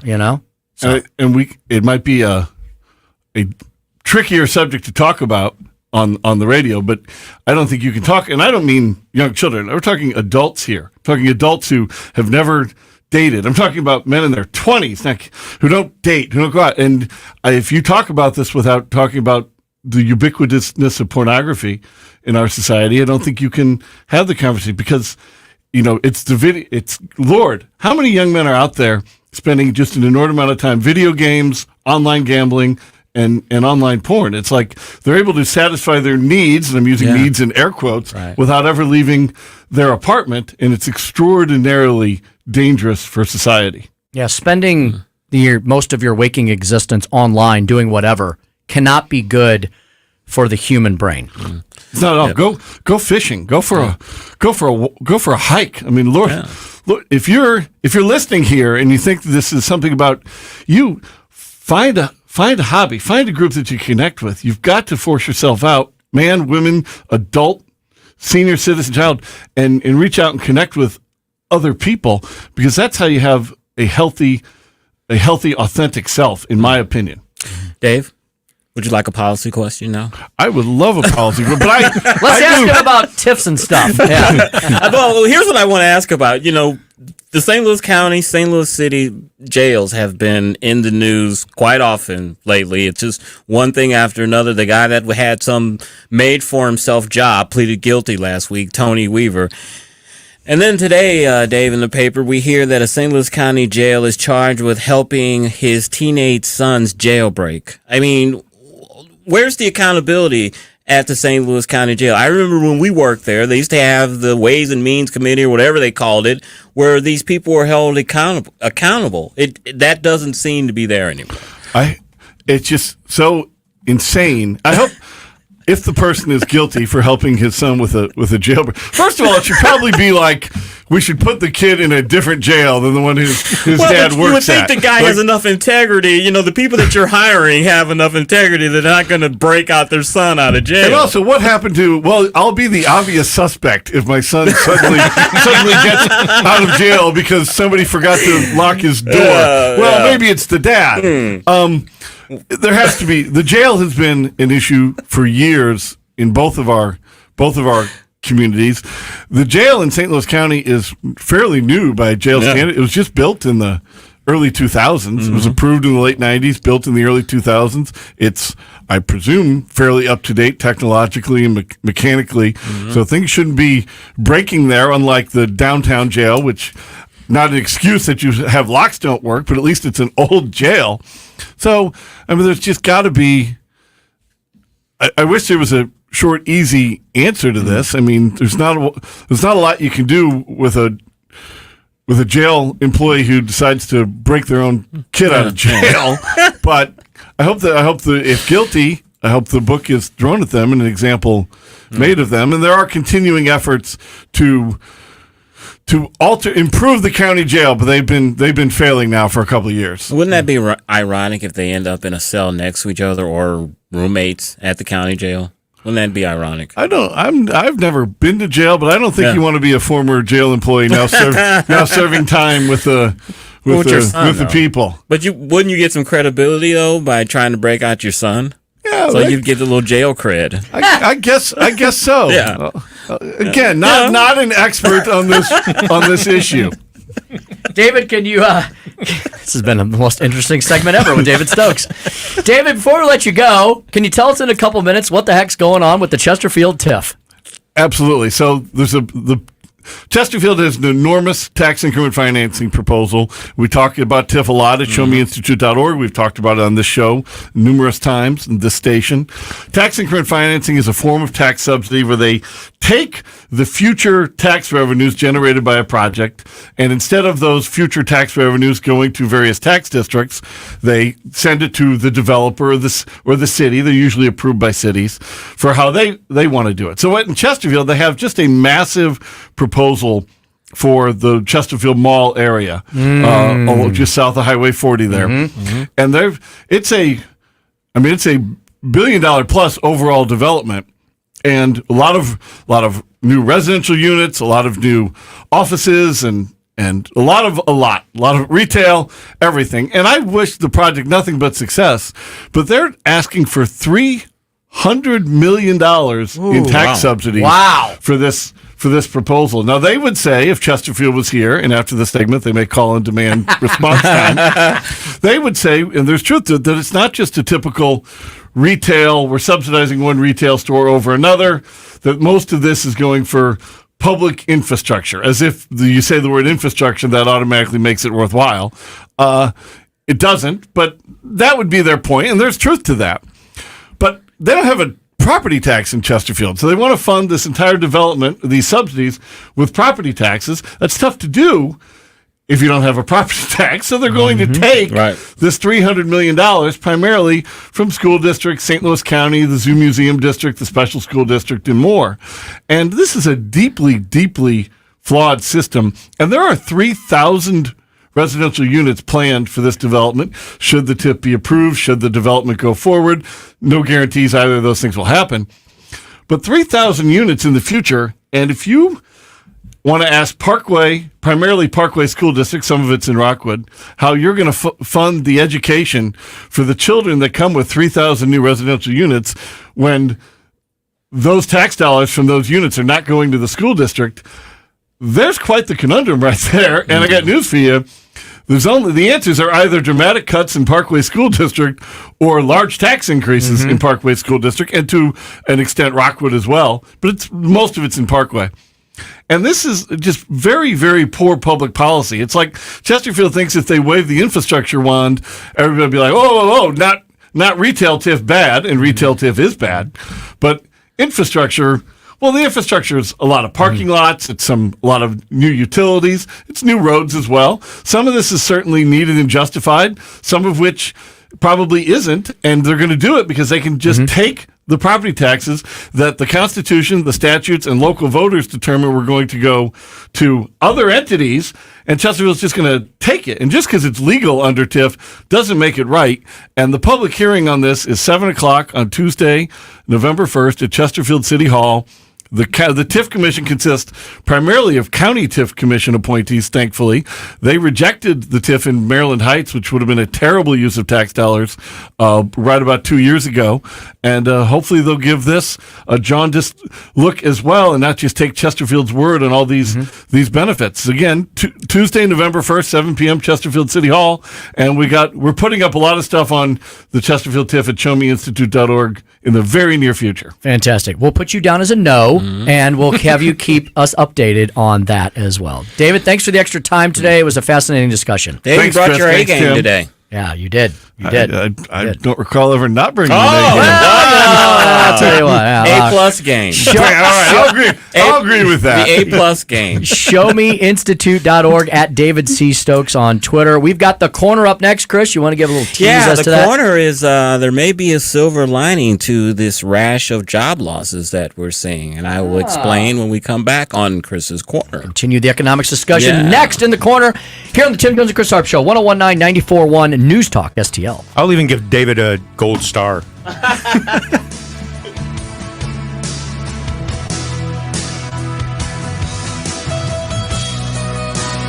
You're listening to Tim Jones and Chris Arps.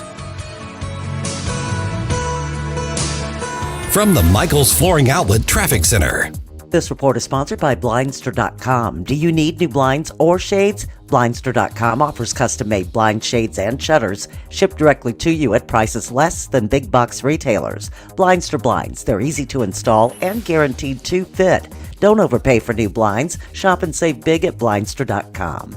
Volume eastbound 270, 172 New Florissant. Traffic moving again eastbound 270 at Illinois Route 203. They wrapped up the accident. Illinois 157 south of 270. Eastbound Illinois 162 jams into 255.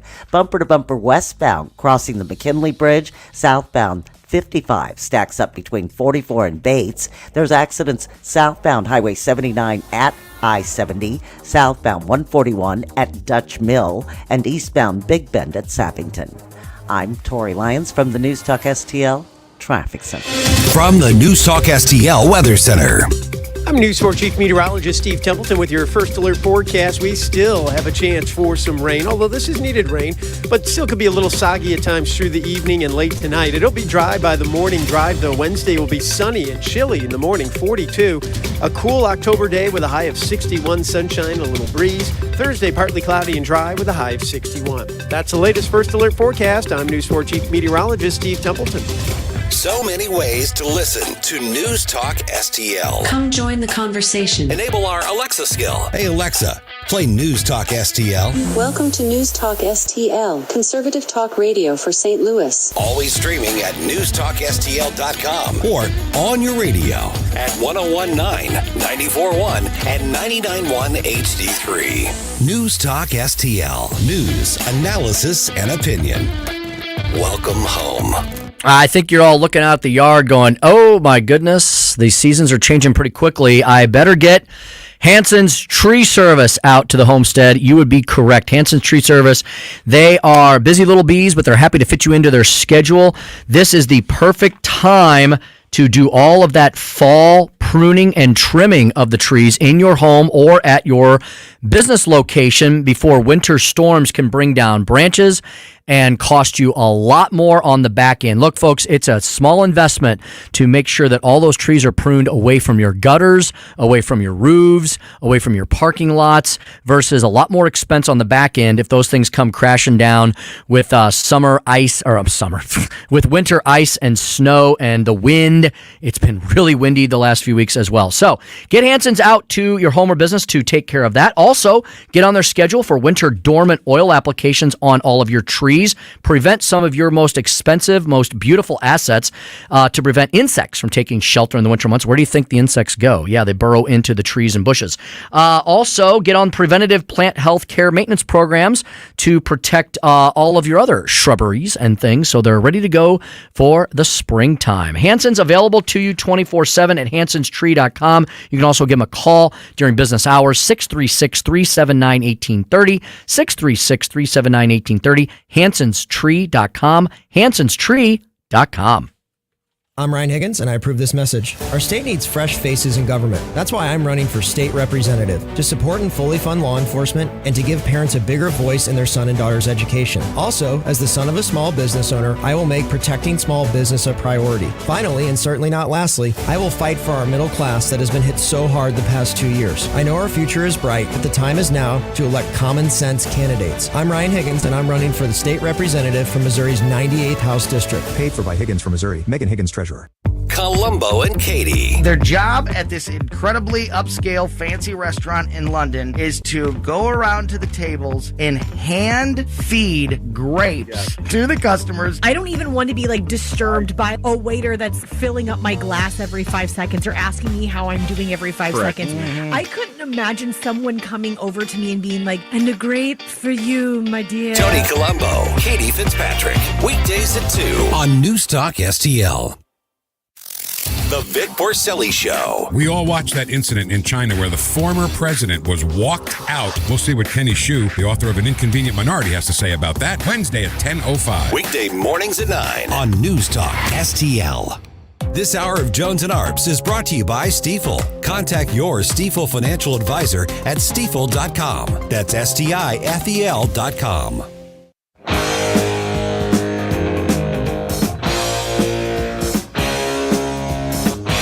listening to Tim Jones and Chris Arps. And the only one that died was a protester there, not a Capitol police Unarmed officer. female veteran was That's shot the only by one that police. died. That's the only one who died. A police officer did die. No, it was a Heart attack. stroke. That's That's not on site. Caused by that. That's because Right. he shouldn't have been a police officer. It was one woman. So was what shot. do you make, though, overall of January 6th? I mean, it was, watching that footage, it was pretty disturbing. I mean, there were people throwing excrement at the walls, and it was it's the Capitol. It looked a lot like Antifa's action. Yeah, it looked to a me. lot, except on a much smaller scale. It looked the same as the Black Lives Matter riots. That's what I saw the similarities to around the be. country, not just one. burns. Kenosha But so it's okay just because one side that you No, disagree with? I'm it's saying okay Antifa No, it's infiltrated. good for one, it's good for the other. Anybody I don't who see it harms that way. anybody who caused property destruction, that needs to be dealt with. Yeah, but if you're on there either making side. your voice heard at the people's house, no less, that's again, it's a fundamental constitutional right of an American citizen, and people should not be being held political prisoner because of it. For misdemeanors. That's East Germany. That's East Germany. Tactics. Yeah, that's what's scary. I'm not sure that MSNBC reporter thought she was going to be dealing with such learned, erudite people. I guess she thought she was going to just be dealing with a bunch of hillbilly yahoos, Chris. Exactly. The MSNBC audience is the epitome of sheeple, and that was an example of her trying to prove that they are sheeple. The reason I play that, it's to show the media is fake news. Donald Trump had the perfect description of them. And because of that, their profits are dwindling. And I'm going to talk a little bit about that next on The Corner. Chris.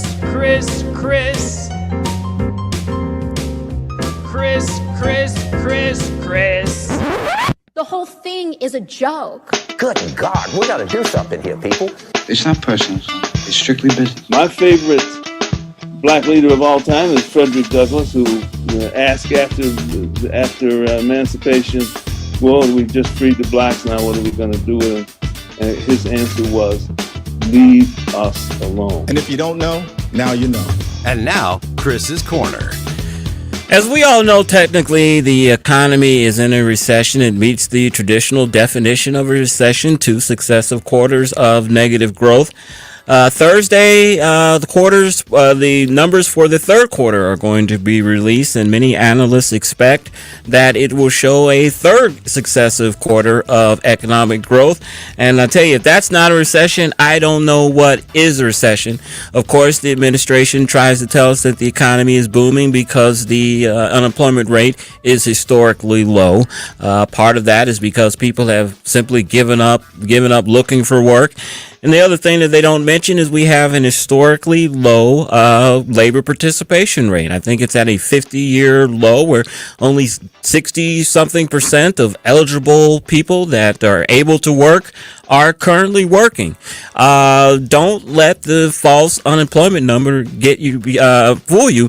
Companies are laying off. We've talked about the major tech companies that are laying off people. Elon Musk has threatened that when he buys Twitter on Friday, that's supposed to be the date, that their workforce of 7,500 people will be trimmed down to 2,000 people. So layoffs are here. Winter is coming. The economy is doing bad. But I got to tell you, there is one segment of the economy that is shedding jobs, and I hate for anyone to lose their job and go through any type of economic distress, but one industry that is shedding jobs, Tim and Stell, is the media. The media has lost nearly 3,000 jobs this year alone. Tell me about it. Yeah, exactly. Stell, with 1,100 of those jobs coming from the news media. Gannett, CNN, Netflix, Warner Brothers, Discovery, Snap, Recount, all have announced layoffs in the last 2 months. The Atlantic magazine, which is not doing any better, which is a far-left publication, it has lost nearly $10 million this year. You know, I talked about this on Monday or yesterday. I'm losing track of time, where Arizona governor candidate Kari Lake just absolutely owned a CNN reporter. And if you haven't seen that clip, I urge you to find it. But she totally brought that reporter in, thought that she was going to get an interview, turned it around and said, I'll do the interview if you do it on CNN Plus. And she said, oh, there's no CNN Plus. And then basically told her that's CNN Plus because you are a failed reporter, you are a failed network, and the people don't believe in you any longer. And it was just absolutely beautiful to see that. And that's why the media, the mainstream media, is losing their audience. And that's why I think in the coming weeks and months, and especially if former President Trump announces his announcement as for another president to run, we are going to see Donald Trump just all over the mainstream media news because, hey, Donald Trump sells, Donald Trump brings in profits. They talked about this after Donald Trump left office in 2020, how the media, the ratings tanked along with the profits. So they need Donald Trump. It's a strange marriage between Donald Trump and the media. Donald Trump needs them because he can villainize the media, and that brings in support, so that brings in donor support. And the media needs him because without him, people don't care about what the Democrat socialist agenda is. They need him because, you know, he's a train wreck in their eyes, and, you know, it's hard for them to look the other way. So, again, I hate to root for anyone's demise. You know, I think all of us, Stel, can relate to this, that we all have lost jobs and how that can be a difficult scenario. Mm-hmm. But when it comes to the media, which has destroyed millions and countless of lives through their lies, I'm not shedding a big tear for them today. And that is Chris's Corner. Fantastic corner indeed. Love it. And Chris, you know, as Obama's guy said recently, was it Furman or the other economist, we're going to have to shed some jobs to get out of this recession. That's right, indeedy. And you hit the nail on the head there. My goodness. Hopefully they're all media jobs. Except Stell's. And not our media. Not our media. Yeah. Exactly. The national corporate media. They could lose a few more. Hey, wow, that was a fast hour. We'll have the Speaker's Stump Speech on resetting reality via this midterm. And Wayne Kaufman of the Kaufman Fund next at 101.9 94.1 News Talk STL. Haven't changed, had much to say. But man, I still think them cats are crazy. Hi, Sean Long for STL FenceWorks. For over 50 years, our time-honored commitment to quality, service, and affordability make STL FenceWorks the go-to authority for fence, deck, and leisure space projects. During these unsure times of severe inflation and supply shortages, you can depend on STL FenceWorks to meet your needs. Being the #1 fence and deck contractor in the state, we've leveraged our position to make contract buy-ins hedging against price increases. Also, our buying power has allowed us to stockpile fence and deck material. There are no shortages at STL FenceWorks. In fact, we have more fence and deck material on hand now than we have had at any time in our 50-year history. Lastly, our commitment to a quality and customer-first approach has never wavered. Your project will be completed by experienced craftsmen in a timely manner, and our lifetime warranty reinforces that commitment. STL FenceWorks warranty surpasses anything offered in the industry. Visit stlfenceworks.com and allow us to bring your backyard dreams to life. As always, at STL FenceWorks, your satisfaction is our passion. KLGY HD3 Clayton, K270BW Bellefontaine, KNBS Bowling Green. This is News Talk STL at 101.9, 94.1, and always streaming at newstalkstl.com. News this hour from townhall.com. I'm Keith Peters reporting. President Biden says the United States continues to reach out to Russia about bringing home detained Americans. White House correspondent Greg Clugston reports. After a Russian court rejected basketball player Brittany Griner's appeal of her 9-year prison sentence, the president said his administration is focused on winning her release and the release of others, including Paul Whelan. We're in constant contact with Russian authorities to get Brittany and others out. While there has not been progress on bringing them back to the U.S., the president said, "We're not stopping." Greg Clugston, Washington. Meanwhile, Ukraine's nuclear energy operator says Russian forces have performed secret work at Europe's largest nuclear power plant. The activity could shed light on Russia's unsubstantiated claims that Kiev's forces are preparing a provocation involving a radioactive device. Scott Recker with the Nuclear Threat Initiative says Russia's claim that Ukraine would use a dirty bomb doesn't make sense. That makes zero sense to me. As I said previously, there's no battlefield advantage to using a dirty bomb. It wouldn't change the course of the war. I see it as more of a pretext for something, some escalatory step on the Russian side if something were to happen. I don't see any reason that Ukraine would want to use a dirty bomb in this war. Russian authorities repeatedly have made allegations that Ukraine could detonate a dirty bomb in a false flag attack and blame it on Moscow. Ukrainian authorities, in turn, have accused the Kremlin of hatching such a plan. A massive recall of sleep apnea machines is expected to drag into next year. Dutch manufacturer Philips has recalled more than 5 million machines worldwide due to foam that can deteriorate, releasing potentially harmful byproducts. More on these stories at townhall.com. My name's Adam Barada. I'm the owner of Advantage Gold, the highest rated precious metals firm in the country. Now, we've won the Best of TrustLink Award 4 years in a row because we educate our clients on how to buy gold and silver the right way. We don't pay celebrity spokespeople millions of dollars. We'd rather pass that value on to you. Call 800-900-8000 and speak with one of our experts. We'll send you a free gold kit along with my latest national best-selling book, The Great Devaluation. Call 800-900-8000. Call 800-900-8000. Relief Factor, pain relief that's natural, pain relief that works, and pain relief that attacks the source of the pain. That's the experience of tens of thousands of Americans who are taking Relief Factor right now. See their incredible video endorsements at relieffactor.com and then order your 3-week quick starter pack for just $19.95. That's less than $1 a day. Find out if it can work for you like it works for me by ordering your 3-week quick starter pack today. relieffactor.com. relieffactor.com. Be the next success story. From the Michaels Flooring Outlet Traffic Center. This report is sponsored by Mucinex DM. Say goodbye to retaking medicine every few hours. Buy Mucinex DM. Get cough and congestion relief for 3 times longer than your typical cough and congestion medicines. There's 3 times longer relief for chest congestion and cough. Nothing lasts longer. Among OTC cough and cold medicines, use as directed. Slow southbound 55, 44 to Bates, and you're backed up southbound 55 at Peevely. Bumper-to-bumper delays continue westbound crossing the McKinley Bridge. Heavy westbound 64 Kings Highway to Bellevue.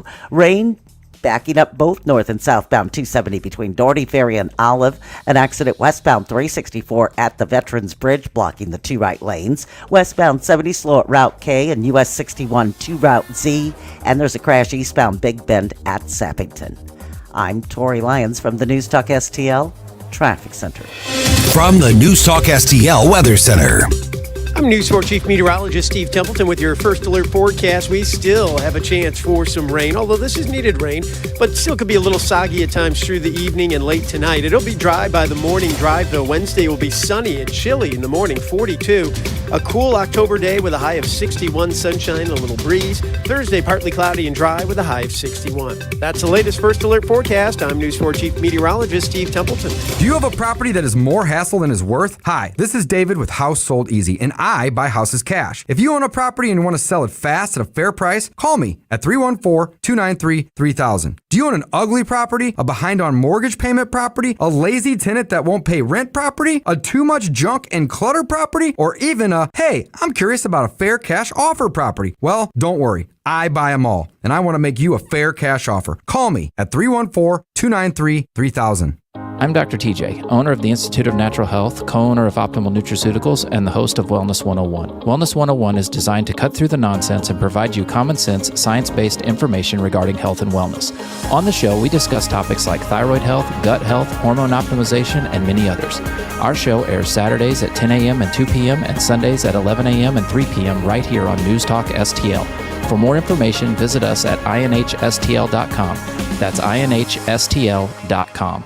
News Talk STL is proud to have Doug Voss of Safe Money Radio as part of our lineup each week. Doug has been a staple on St. Louis radio for many years as one of the leading financial experts in the area. Doug and Safe Money Radio is on 3 times every weekend, but in case you miss anything, you can check it all out at DougVossSafeMoneyRadio.com or call 844-676-SAFE. That's 844-676-7233. Doug Voss is a registered representative. Securities offered through DHL Securities, LLLP. Member FINRA and SIPC. Listen anytime. It happens anywhere. Everywhere. Every day continues to bring more news. With the News Talk STL app. Keep St. Louis's home for conservative talk with you wherever you go. Download the News Talk STL app in the App Store or at newstalkstl.com. Tim Jones and Chris Arps in the afternoon. The 9 most terrifying words in the English language are, I'm from the government and I'm here to help. The more you remove voting from Election Day, the more opportunity you're offering for people to commit fraud. Are you not entertained? Are you not entertained? I think the Democrats are so short-sighted in this tactic they have now to just cheat at any cost to win elections. You're a lying dog-faced pony soldier. You said you were, but now you got to be honest. I'm going to be honest with you. What are we doing wrong here? As a former leader in the House, I think you can put your finger on it. It's called leadership. We don't have it. Tim Jones and Chris Arps. No wonder Nancy Pelosi didn't want to talk about it this morning. And the fact is that when I hear people talk about inflation, as I heard him there, we have to change that subject. Inflation is a global phenomenon. Hear that, Tammy? Nancy's orders. Change the subject.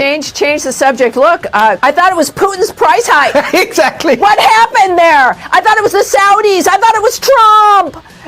No, it's not. None of that was true, was it? All of that was also a lie like everything else. For Nancy Pelosi, I want to assure her, I agree with her. Something is going to change, and it's not going to just be a subject. It's going to be her job and the job of scores of other people in Washington and locally in this country because Americans are tired. That is a woman who, it's a subject, right? It's rhetoric. It's marketing for their own jobs. She does, I don't think she shops for herself. But if she does, she doesn't hear the numbers. Just for ice cream. Because, she doesn't have a budget. This is a woman worth, tens of millions, I think over $100 million. Their lives are completely disconnected from our lives.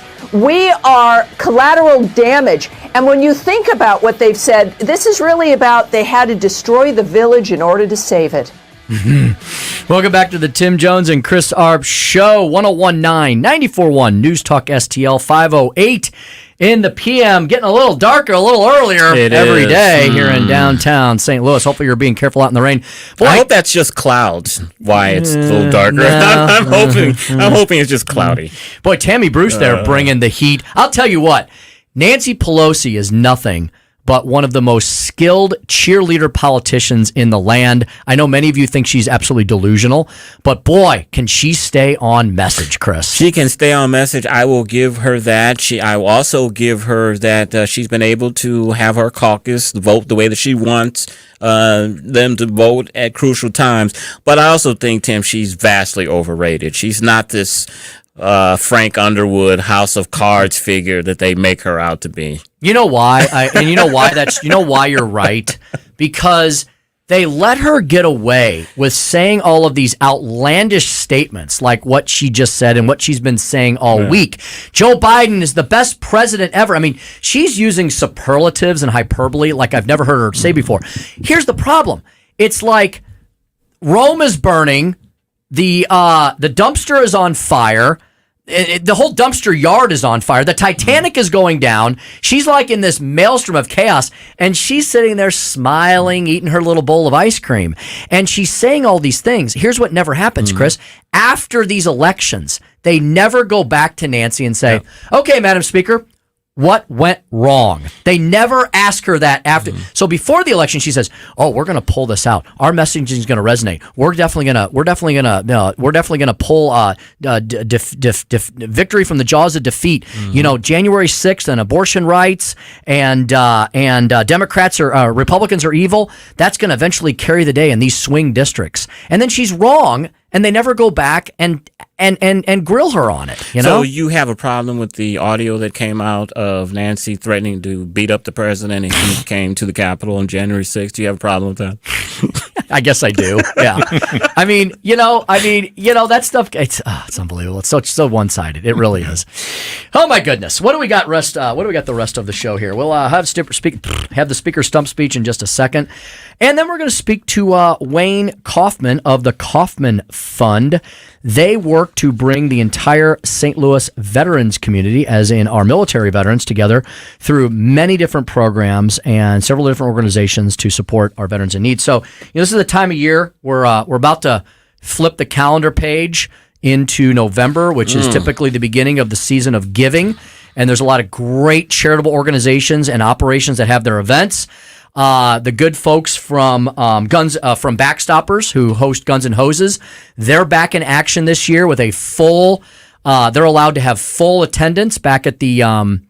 What's it called now? Is it Enterprise Center? Enterprise still? Center. Okay. Yeah. I know. I wanted to make sure. Yeah. So they're allowed to have a full boat there, and so they wanted folks to know that. We'll have them on in a couple of weeks. But we'll highlight as many of these excellent charitable organizations as we can. Especially after we get past November the 8th. So that's what we got left in the show. And following up on Tammy Bruce's little dynamic takedown there, I will do the Speaker Stump speech. Listen to me, listen to me. I'm very consistent. I'm a very stable genius. You want answers. I want the truth. You can't handle the truth. Are you not entertained? Are you not entertained? So that's another reason we need communism. It's time for the Speaker's Stump Speech, sponsored by Hanson's Tree Service at hansonstree.com. So the title of today's Speaker Stump Speech is Resetting Reality. And I am hopeful. I am cautiously hopeful and cautiously optimistic that the polls that I'm seeing are what people are going to do in 2 weeks, less than 2 weeks now from today. Polls will open in less than 2 weeks. Here in the state of Missouri, polls open on December the 8th, Tuesday, like they do across the country, at 6 a.m. By the way, folks, because of some changes in the law, you can now vote absentee live today in person at all of the different polling locations. That there's like 4 or 5, I think, in the county, maybe a few more. Just go to the elections website or in the city. You can vote no fault absentee beginning today. So 2 weeks before the election, you can go vote. So if you're going to be out of town or you're going to be out of the area or whatever, you don't even have to have an excuse. Go vote. There's some very important elections. Andrew Jones in the 1st Congressional District. I mean, come on. If we're going to have a red wave in this country, there's no reason why we should be spared from it here in the St. Louis region, right? We've got a lot of people who love America and want to reset reality here as well. Mark Mantovani, the Obi-Wan Kenobi of the Republican Party. Look, I have no delusions that Mark Mantovani is some kind of Reagan-esque William F. Buckley conservative, but I've met the guy a few times, and you know what he seems like to me? He seems like to be a rational human being. Mark Mantovani is an accomplished guy. He is not getting into this, I'll tell you honestly, for anything for himself. He has made his money. He's had his family. He's a grandfather now. He literally has said, I've heard him say, look, I've got nothing to win or lose by this. I want to make sure I leave the county of St. Louis in the best shape possible because I would love to know that my kids and grandkids and yours as well can stay here, that they will have jobs and opportunity. So I believe he's doing this for all the best intentions. As Republicans, I think that's all we can ask for. He can reset reality in the county. We were told in the county, just like all across COVID tyrannical America, that, if you dared to exit your Biden basement, everyone was going to die. We were all going to die. This virus was real. It was serious. I believe it was created and engineered in a lab in Wuhan, and they won't even admit to that. Like we will, if it was anything else on the planet, don't you think we would be having WHO investigative teams, and we would have people from our CDC and our NIH? Everybody would be writing papers on this and doing studies. Crickets. It's absolute crickets in the scientific community and in the political community as well. Nobody wants to know the truth of this, so we're going to reset the reality on that. So three things where I believe Democrats are proving our point because they are shifting their messaging. These 3 things, Democrats, now they're not agreeing on everything, and the hard left is not going to give much more than this, but there's 3 big signs that prove to us on the center-right side of the political world that we were right all along. Democrats, 2 weeks before the election, are resetting reality on crime. For nearly 2 years, we were told it's time to reimagine crime. And what they meant by that was they wanted to defund the police. Folks, come on. Don't let them run away from that at this point in time. Make them own what they did. They created a hashtag. They were proud to say it. There is a viral video clip all over the internet where everybody from Nancy Pelosi to Cori Bush to AOC to Chuck Schumer and everybody on the planet on the Democrat side of the aisle said, yes, we want to defund the police. We think there's other ways to do policing.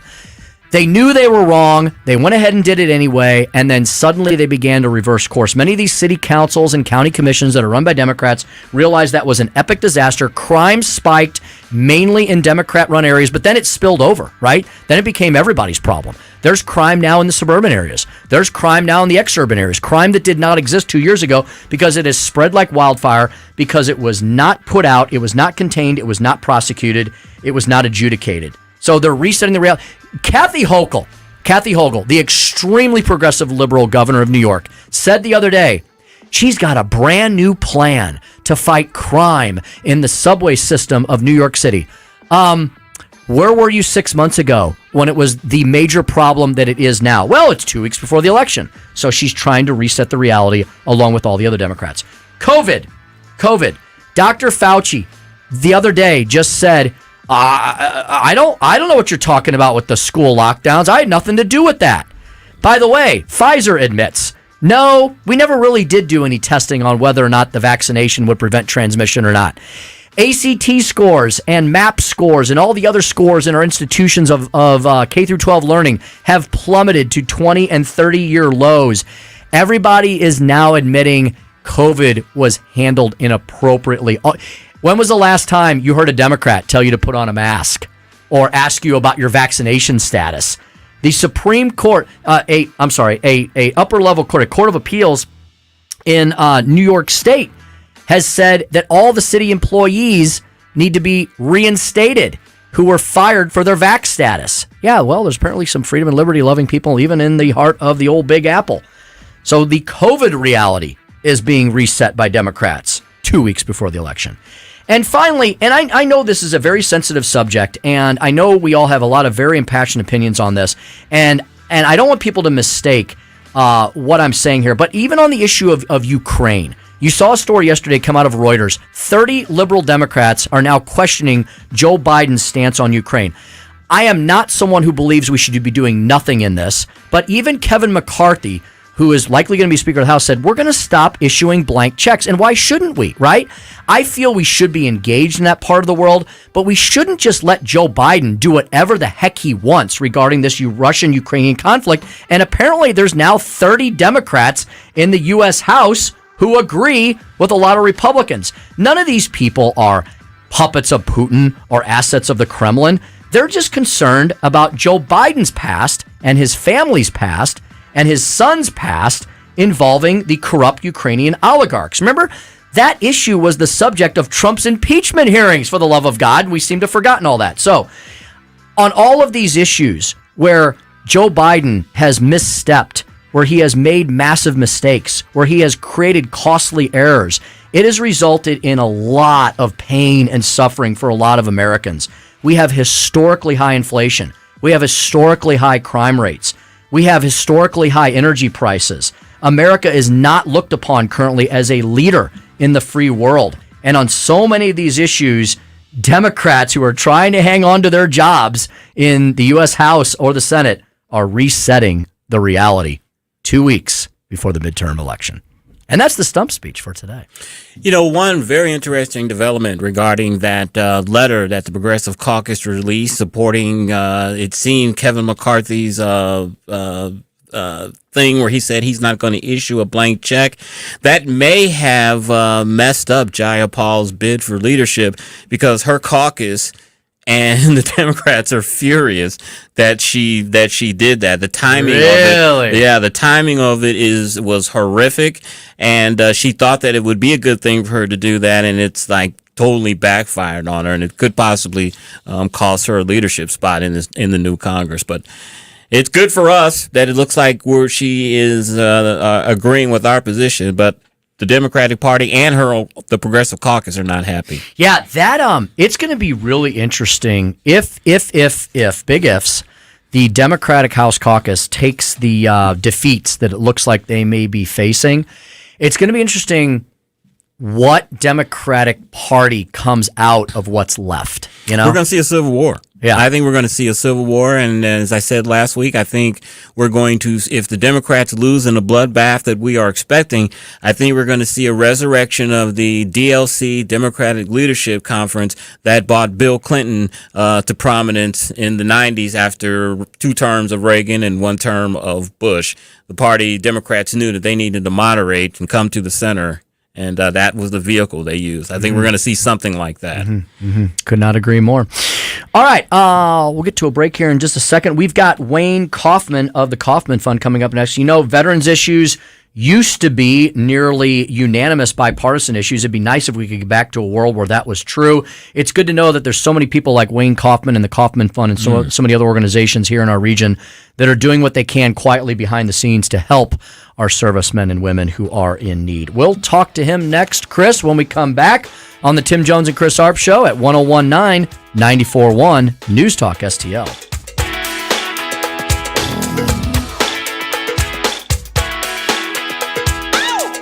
We give you news, analysis, opinion, and more. Only on News Talk STL.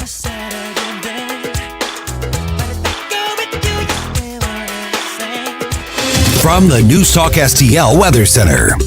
I'm News 4 Chief Meteorologist Steve Templeton with your first alert forecast. We still have a chance for some rain, although this is needed rain, but still could be a little soggy at times through the evening and late tonight. It'll be dry by the morning drive, though. Wednesday will be sunny and chilly in the morning, 42. A cool October day with a high of 61, sunshine and a little breeze. Thursday, partly cloudy and dry with a high of 61. That's the latest first alert forecast. I'm News 4 Chief Meteorologist Steve Templeton.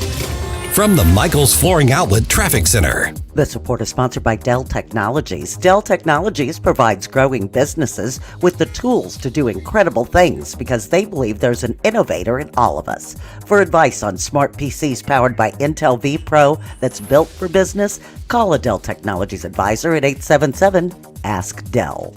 Rain adding to an already heavy evening commute. Stop and go southbound 270 Page to Manchester. Northbound 270 steady volume from Doherty Ferry up to Olive.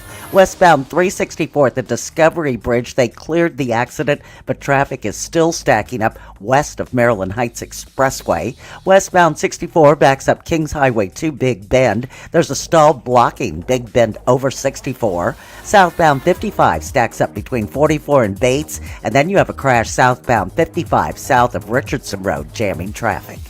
I'm Tori Lyons from the News Talk STL Traffic Center. Welcome home to St. Louis's new choice for conservative talk. As far as Joe Biden, everything he touches turns into a disaster. Let me start off with 2 words. News, analysis, and opinion. The Saudis need to come to their senses. Russia knows that nuclear war cannot be won. The 2022 midterm elections. Blowout year for Republicans. We cannot afford to lose. It's insane. 101.9 and 94.1 News Talk STL. Welcome home. Well, folks, this is still, believe it or not, a great time to sell your home. It is. It really is. Homes are still at historic highs. If you don't believe me, give my good friends Ronnie and Jen Wallner a call. The Wallner Home Selling Team at Berkshire Hathaway, 314-810-SOLD, 314-810-SOLD. You know, the Wallners offer a flexible set of commission plans, all kinds of commission plans that can be tailored additionally to your family-specific needs, not just some cookie-cutter model. They will also place into every one of those agreements a no-obligation, no long-term commitment clause. You're not happy in any way, you simply walk away. I know that won't happen, though, because the Wallners have so many happy campers all over the St. Louis metro region. They've been working here for decades. They know this region like no others. They've got so many approved home buyers that they will guarantee to obtain you an offer if and when you are ready to sell your homestead when you call them at 314-810-SOLD. Rodney and Jen Wallner, a husband and wife team, you get that unique family perspective, not just that of one agent. How fantastic is that? 2 for the price of 1. Priceless offer indeed when you call them at 314-810-SOLD. Call the Wallner Home Selling Team today because it's still a great time to sell your home. Don't wait for tomorrow. Get a free listing consultation. Doesn't cost you a thing. Sell your home with this top producing real estate team, Rodney and Jen Wallner, 314-810-SOLD, 314-810-SOLD. I've said it before. You need a proven conservative leader to represent Chesterfield and Jefferson City. Hello, I'm Ben Keithley, and I represented you on the Chesterfield City Council for 4 years. I was blessed to grow up in Chesterfield, and I pray my children will feel the same way. That's why I'm running. Better schools, safer neighborhoods, and smaller government. I'm Ben Keithley, and I'm asking for your vote for state representative. Paid for by friends of Ben Keithley, Alan Keithley, Treasurer.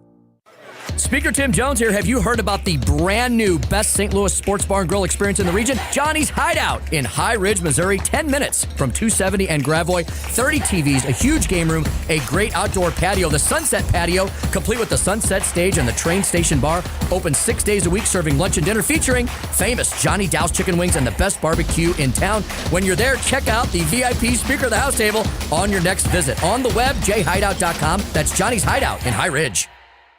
News, analysis, opinion. None of us chose this war. He could pick a symbolic target. In the end, it comes down to will he ever use it? This is News Talk STL. He's obviously acknowledging that he ordered those strikes. Proven once again that it is a terrorist state. North Korea threatens things that are very extreme. As far as Joe Biden, everything he touches turns into a disaster. News Talk STL at 1019, 94.1, and newstalkstl.com. This hour of Jones and Arps is brought to you by Stifel. Contact your Stifel financial advisor at stifel.com. That's STIFEL.com.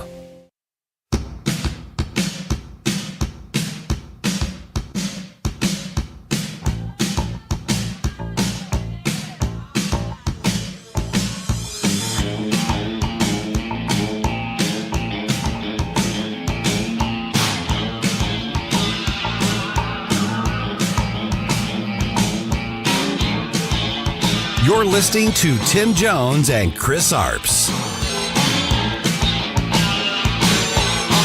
Been working so hard, I'm punching my card. 8 hours for what? Oh, tell me what I got this feeling. Sorry, I was eating pretzels.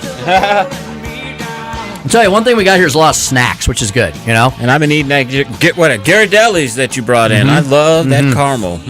We burn a lot of energy running around here and standing and talking to all y'all, and we're happy to do it. A lot of brain power. My belt line doesn't show all that energy. we should like build a track in here. We can just do laps between the breaks. Hey, welcome back to the Tim Jones and Chris Arps Show.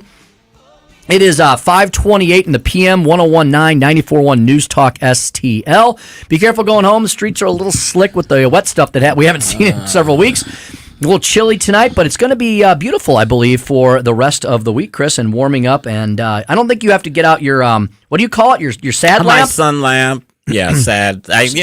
Sad. I don't want to call it a sad lamp, but that's basically what it is. My sad lamp. Your vitamin D lamp. Sad ass lamp. Your sun lamp. Your sun lamp. That's what makes me think about it when I. Well, hey, we got a guy on the line that takes care of those issues. He can help you out. He can help you out because he's helping a lot of great people out in our region. Very happy to welcome to the show Wayne Kaufman of the Kaufman Fund. Wayne, good afternoon, and welcome to the Tim Jones and Chris Arps Show here on News Talk STL. It's great to have you. Well, thank you very much. It's my pleasure. Mm-hmm. So, Wayne, why don't you tell our audience? I think people, when I heard about the Kaufman Fund, I'm like, oh yeah, and I think I know what the Kaufman Fund does. But Wayne, a lot of times, sometimes people just take for granted they know what things do, and they don't exactly know. And tell us all the things that the Kaufman Fund does and why it was begun.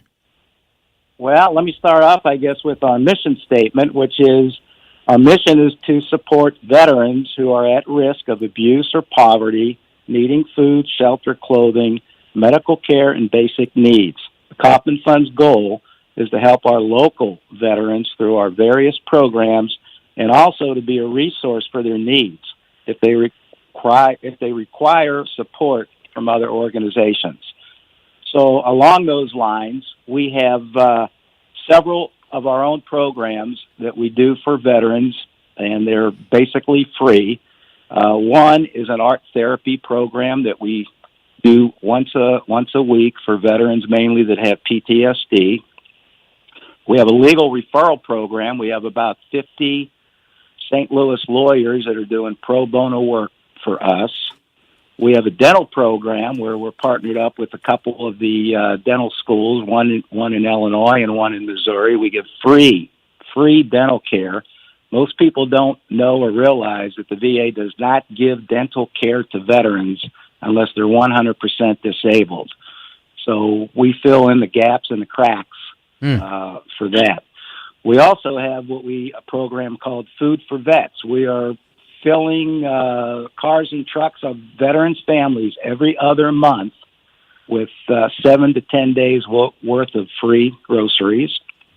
Every December, which is going to happen December 4th this year, we're going to be giving away free 300 Christmas trees, goodie bags, and that sort of thing.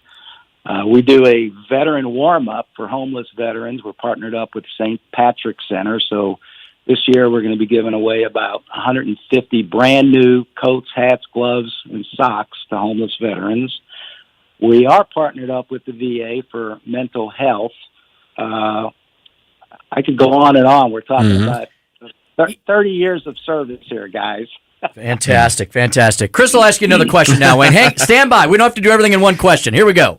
Wayne, what originally motivated you to start the Kaufman Fund? Before you came on, I did a little research, and a lot of people may not know that your late brother started the REK home remodeling business. We remember the commercials that used to see constantly. What motivated you to start the Kaufman Fund? Well, most people don't know, but my brother Ralph was an Air Force veteran for 4 years. Okay. I myself listed in the Army right out of Pattonville High School for 3 years. And I ended up in Vietnam as a sergeant for the 25th Infantry Division. But when I got out in 71, I went to work for my brother. My brother was about 12 years older than I, so he was like a father, a mentor to me.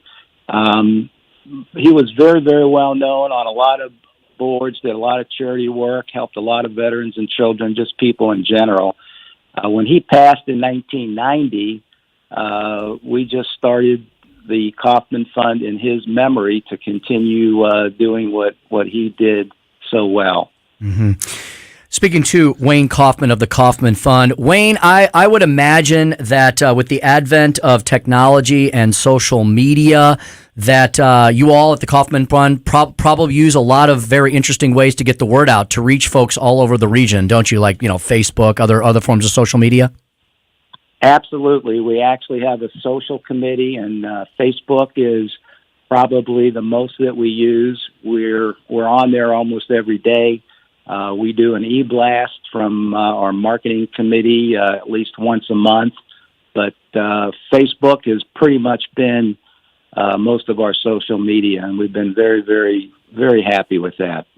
Wayne, I had no idea that the VA did not cover dental services unless you were totally disabled. One of our supporters of the station, Dr. Alan Link of the DentalLink.com, they have an event every year where he gives free dental services to veterans, and I think he's been doing that for about 20 years and has helped thousands of veterans. So we probably need to connect you guys up maybe maybe you guys can partner on something. Absolutely. We've got about 20 dentists that work with us, where the school can only do so much. If the school can't do everything for the veteran, then we reach out to some of the civilian dentists, and we have about 20, and we actually need more dentists than we need more lawyers, believe it or not. Tim? Yeah, I'm recovering. I'm a recovering attorney. Wayne, I don't think that people quite understand what veterans go. None of us do, but I've been around and worked with enough veterans over the last several decades in my law practice, in my legislative world, in the radio and media world. They encounter a unique set of problems in the service, especially those who are deployed overseas in wartime theater. Mental illness and recognizing that and treating that. It's also tough for some of these men and women, right, Wayne? These are some of the toughest men and women amongst us. They probably don't like to ask for help, and probably a lot of them suffer in silence. Talk about the importance of making sure that an organization like yours is around that is able to reach out to folks in our military who have experienced those kind of problems. Well, our number one goal is to get the Kaufman Fund name out, because the more people that know of the Kaufman Fund, the more veterans we can help. Right now, there's approximately 40,000 veterans that are homeless in the United States every single night, which is sad. And there's still about 22 veterans a day dying from suicide. Mental health is a very, very serious problem with veterans, and you're right. They do not like to ask for help. One of the reasons why we're partnered up with the VA, which took us 2 years to make it happen because there's just a lot of red tape at the VA. But the VA can help a veteran with mental health, but they really can't get into the children and the family. So they are partnered with us because we are partnered with about 8 different outside social clinical agencies that can help veterans and their children and their family with mental health. Mental health is no different than someone in the family addicted to drugs or alcohol. It affects the whole family. Wayne, you guys have a couple of events coming up in December. You've got Trees for Vets, and then on the 29th of this month, you have Food for Vets. Talk a little bit about those 2 events coming up. Yeah, the Trees for Vets, we've been doing that for quite a long time now, and on our YouTube channel we have a video on everything that we do. And if people would go to our YouTube channel from our homepage, if you watch the Christmas tree video, have a Kleenex because it will touch your heart. When you see 300 cars and trucks come through, filled with their children and families. We have Mr. and Mrs. Santa Claus out there. We have goodie bags for them besides the trees.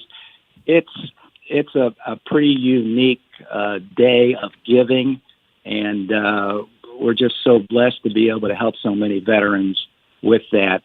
The other thing we got coming up in November, we're going to be giving away the winter coats, hats, gloves, and socks.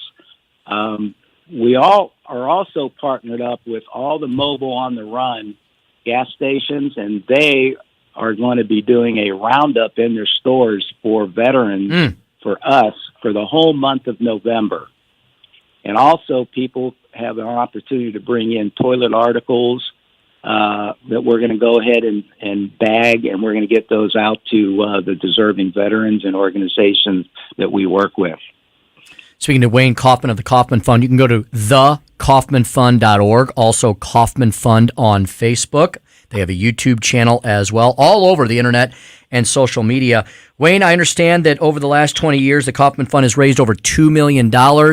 I'll bet there's a lot of opportunities for people to give of their time and treasure, right? I'm sure you're always looking for additional contributions, and you're always looking for additional helpers and volunteers as well, right?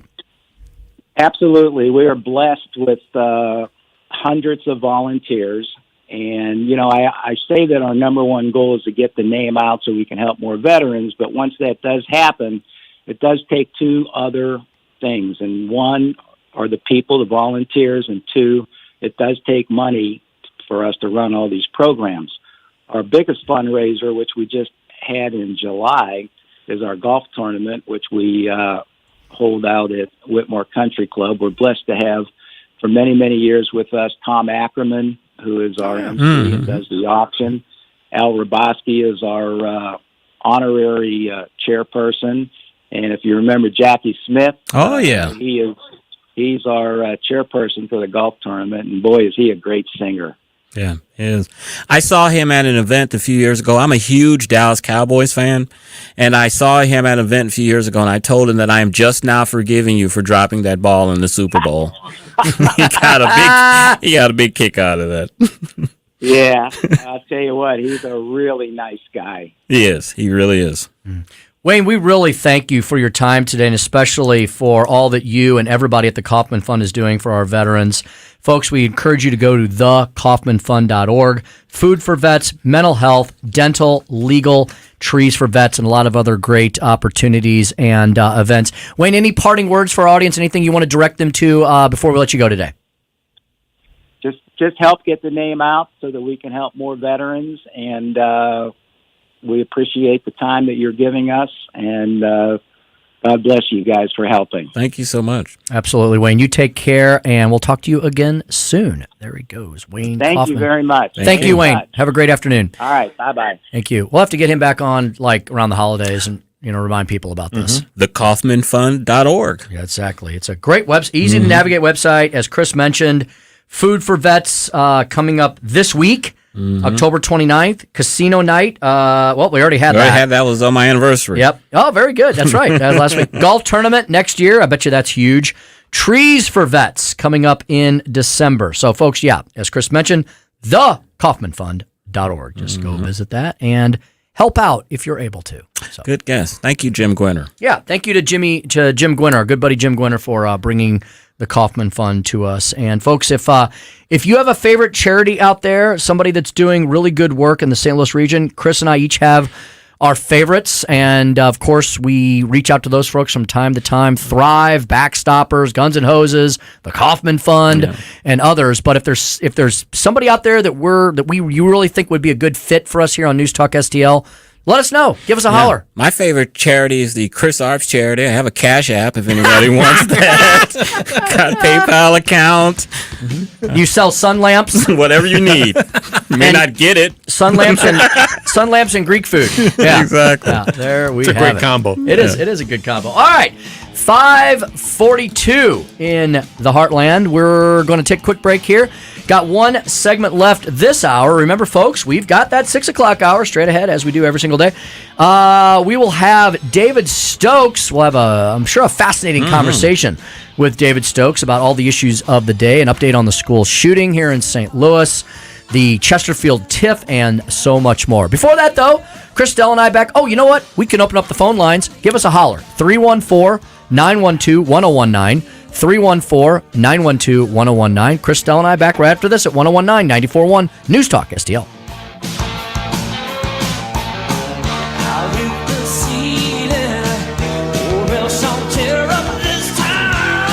For podcast articles and more, find us on newstalkstl.com.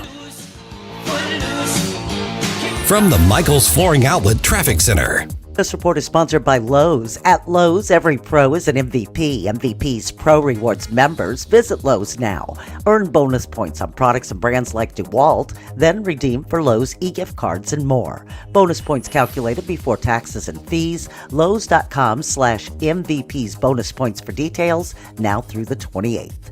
Construction jam southbound 5544 to Bates, southbound 55 south of Richardson Road. A crash backing up commuters at 141. Stop and go westbound 64 Kings Highway to Big Bend. Eastbound 64 backs up between McKnight and Big Bend. Southbound 170 on the brakes at Del Mar. Accident cleared westbound 364 at the Discovery Bridge.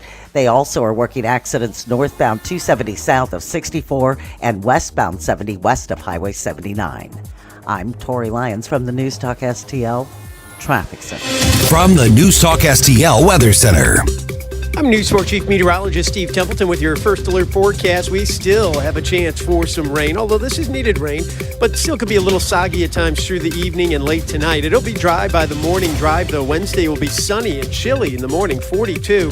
A cool October day with a high of 61, sunshine, a little breeze. Thursday, partly cloudy and dry with a high of 61. That's the latest first alert forecast. I'm News 4 Chief Meteorologist Steve Templeton. The news and talk that affects St. Louis. Raised interest rate by 0.75 percentage point. Nothing short of bad. Vladimir Putin threatened not to ease tensions, but to escalate them through the threat of nuclear weapons. This is 1019 and 94.1 News Talk STL. Hey, folks, I know it's a little dreary out today, but we've got some really fine fall weather straight ahead. We've had a beautiful fall. Great for grilling outdoors. Absolutely. We've got a lot more grilling time left this season. And if you're Tony Colombo, you never stop grilling outdoors. That's why you need an everlasting supply of Rockwood charcoal. Yes, sir. Jonathan Heslop has created quite an incredible product that's made here in Missouri. How do we know that? Well, Missouri knows charcoal. Missouri is the #1 producer of charcoal in the entire country. Did you know that? And everything that goes into making Rockwood charcoal comes from right here in the Show Me State. 100% of it. It lights quick and burns hot, heats up in a flash. You're ready to cook in minutes. Rockwood charcoal has a very distinctive appearance.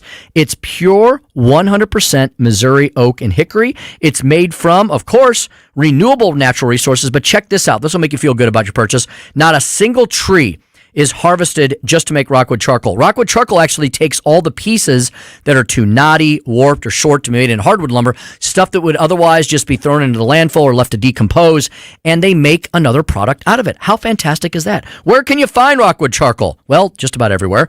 If you need a little help with that, simply go to rockwoodcharcoal.com for cooking tips and tricks, and all the local realtors and all the realtors across the region, and dare I say nationwide, that carry this fantastic product that Jonathan Heslop creates with so much Show Me State love.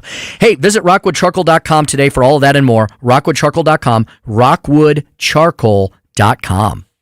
When you read financial news updates, popular headlines include inflation, 401ks, and taxes, but bottom line, it all comes back to the #1 fear, which is running out of money.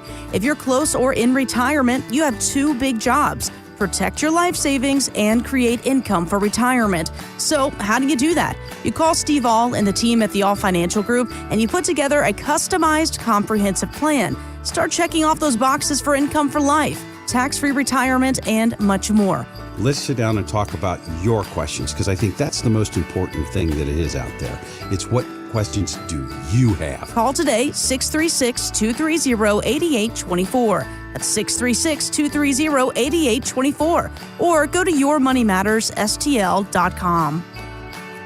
Investment advisory services offered through Retirement Wealth Advisors, LLC. By contacting us, you may be provided with information about insurance products, including annuities, licensed in Missouri and Illinois.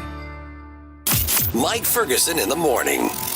Questions remain as to how a madman was able to shoot up a school in St. Louis. We've got the updates for you on Wednesday's program.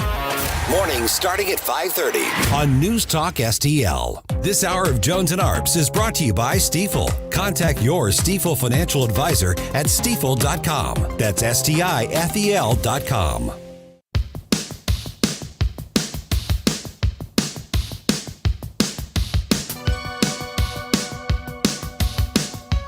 It's the Tim Jones and Chris Arps Show. Here are just some of the convicted murderers that Fetterman put in the lone vote. He was the only one to put back on the streets. Take a look at these men. John Brookins, he was convicted of first-degree murder for killing a 58-year-old woman with a pair of scissors. Alexis Rodriguez, convicted of murdering a 17-year-old. Rodriguez bragged about beating the 17-year-old boy with a baseball bat. And then there's this third one. Again, remember, Fetterman's the lone vote here. Wayne Covington, convicted of first-degree murder for shooting and killing a teenager in cold blood for heroin money. Harris, it's not as if it was a unanimous vote by the parole board. There are many examples of that. He was the lone vote for these individuals getting out of jail. And this isn't a movie for the victims, for the parents of the 17-year-old boy. Chris, we had a very special guest call, and we'll get to that in just 1 second. Yep. But, Chris, I had Stell play that clip because we want to remind folks that there is must-see TV tonight.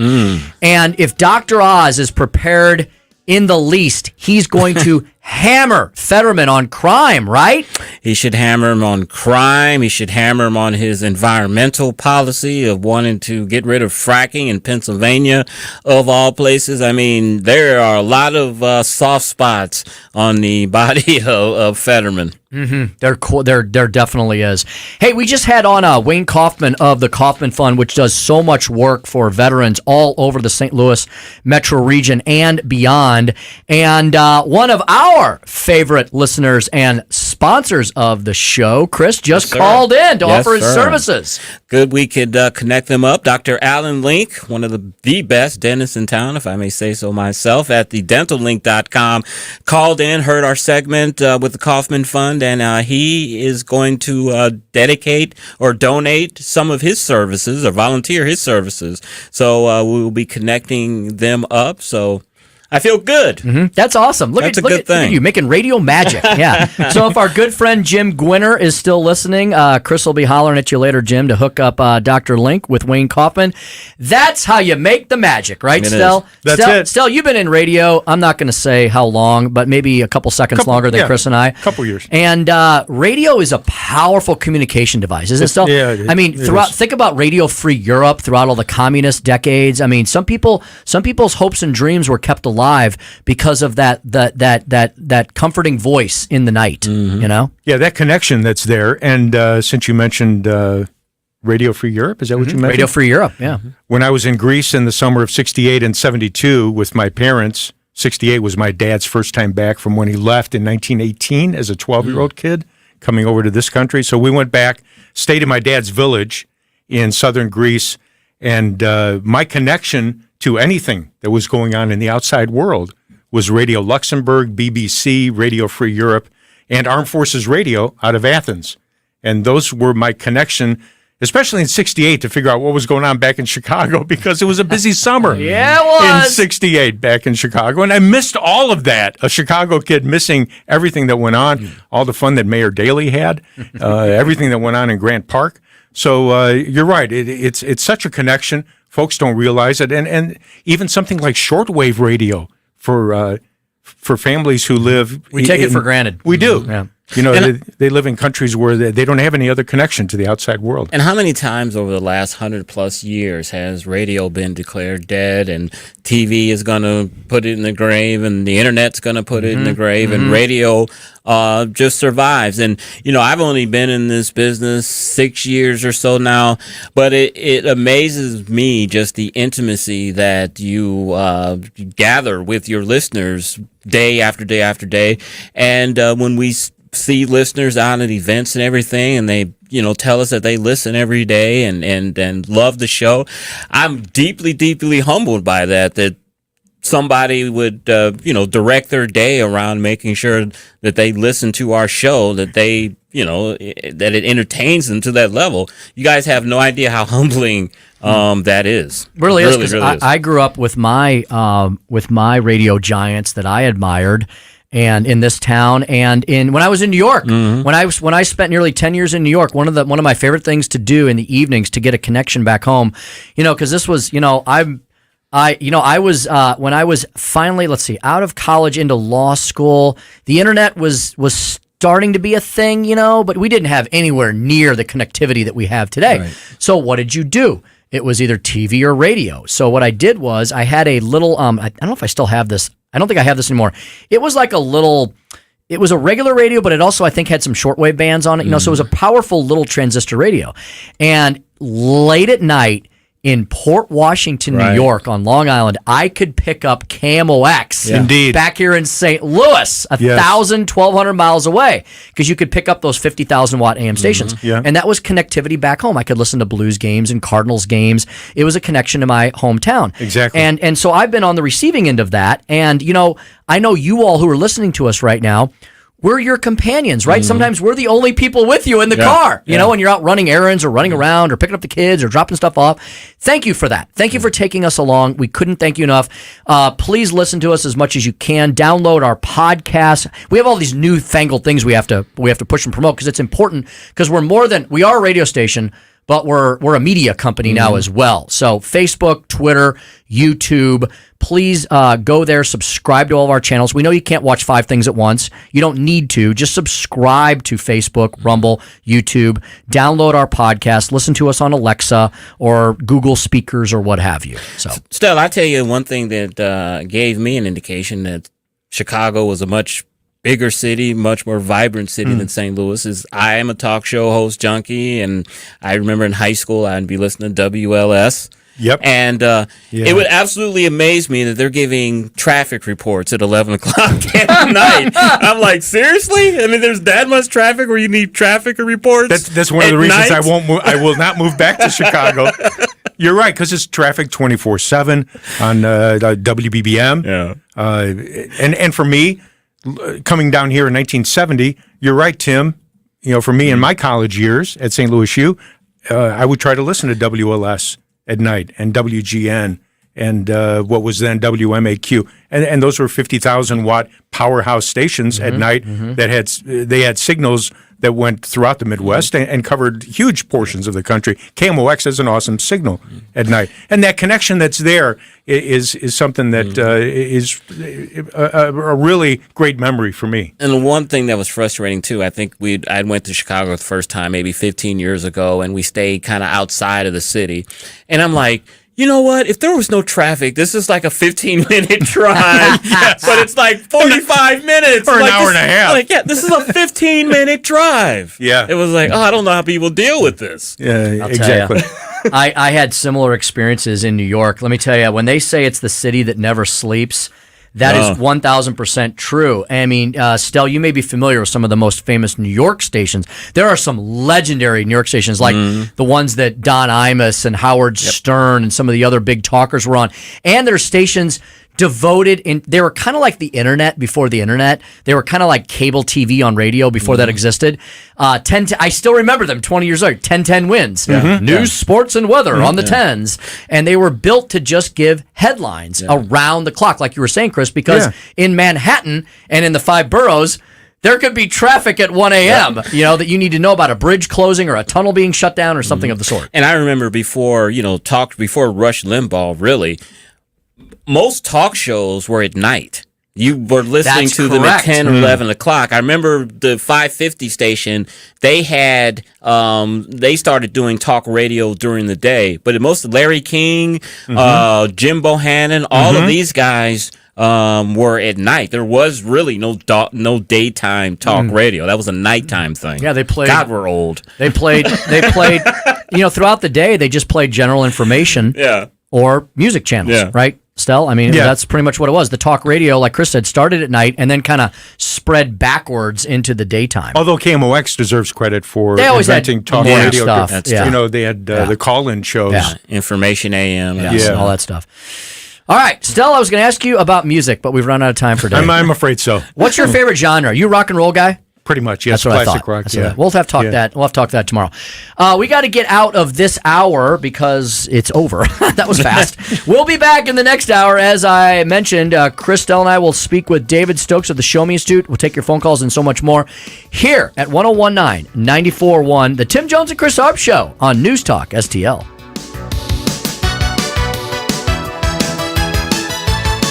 Dropping truth bombs and making you think.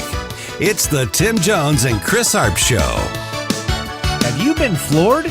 Not until you've gone to Michael's Flooring Outlet. They've been a locally owned and operated family business for more than 28 years.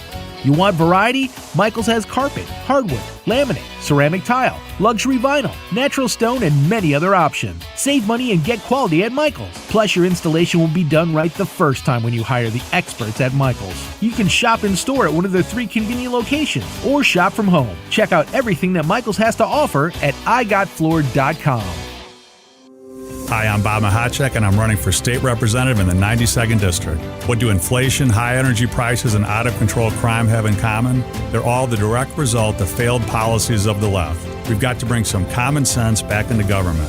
I'm proud to be endorsed by the St. Louis County Police Association and the Missouri Fraternal Order of Police. I'd appreciate your vote on November 8th. That's Bob Mahacek for state rep in the 92nd District. Thank you. Paid for by Mahacek from Missouri, George Weinbright, Treasurer.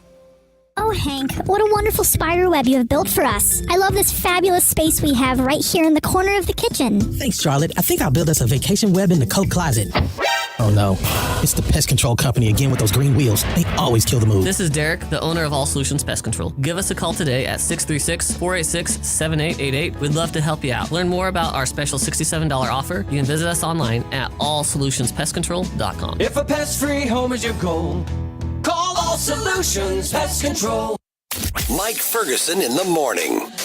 Where are you off to? I'm going to be in Utah later on tonight. Okay. Yeah, so Rach and I are going to a conference out there. So Paul Kurtman is going to be in the big chair for tomorrow's program. You're not going to come back with another wife, are you? or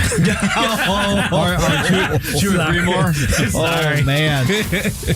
Wow. All right. I caught you off guard with that one. I was not expecting that one.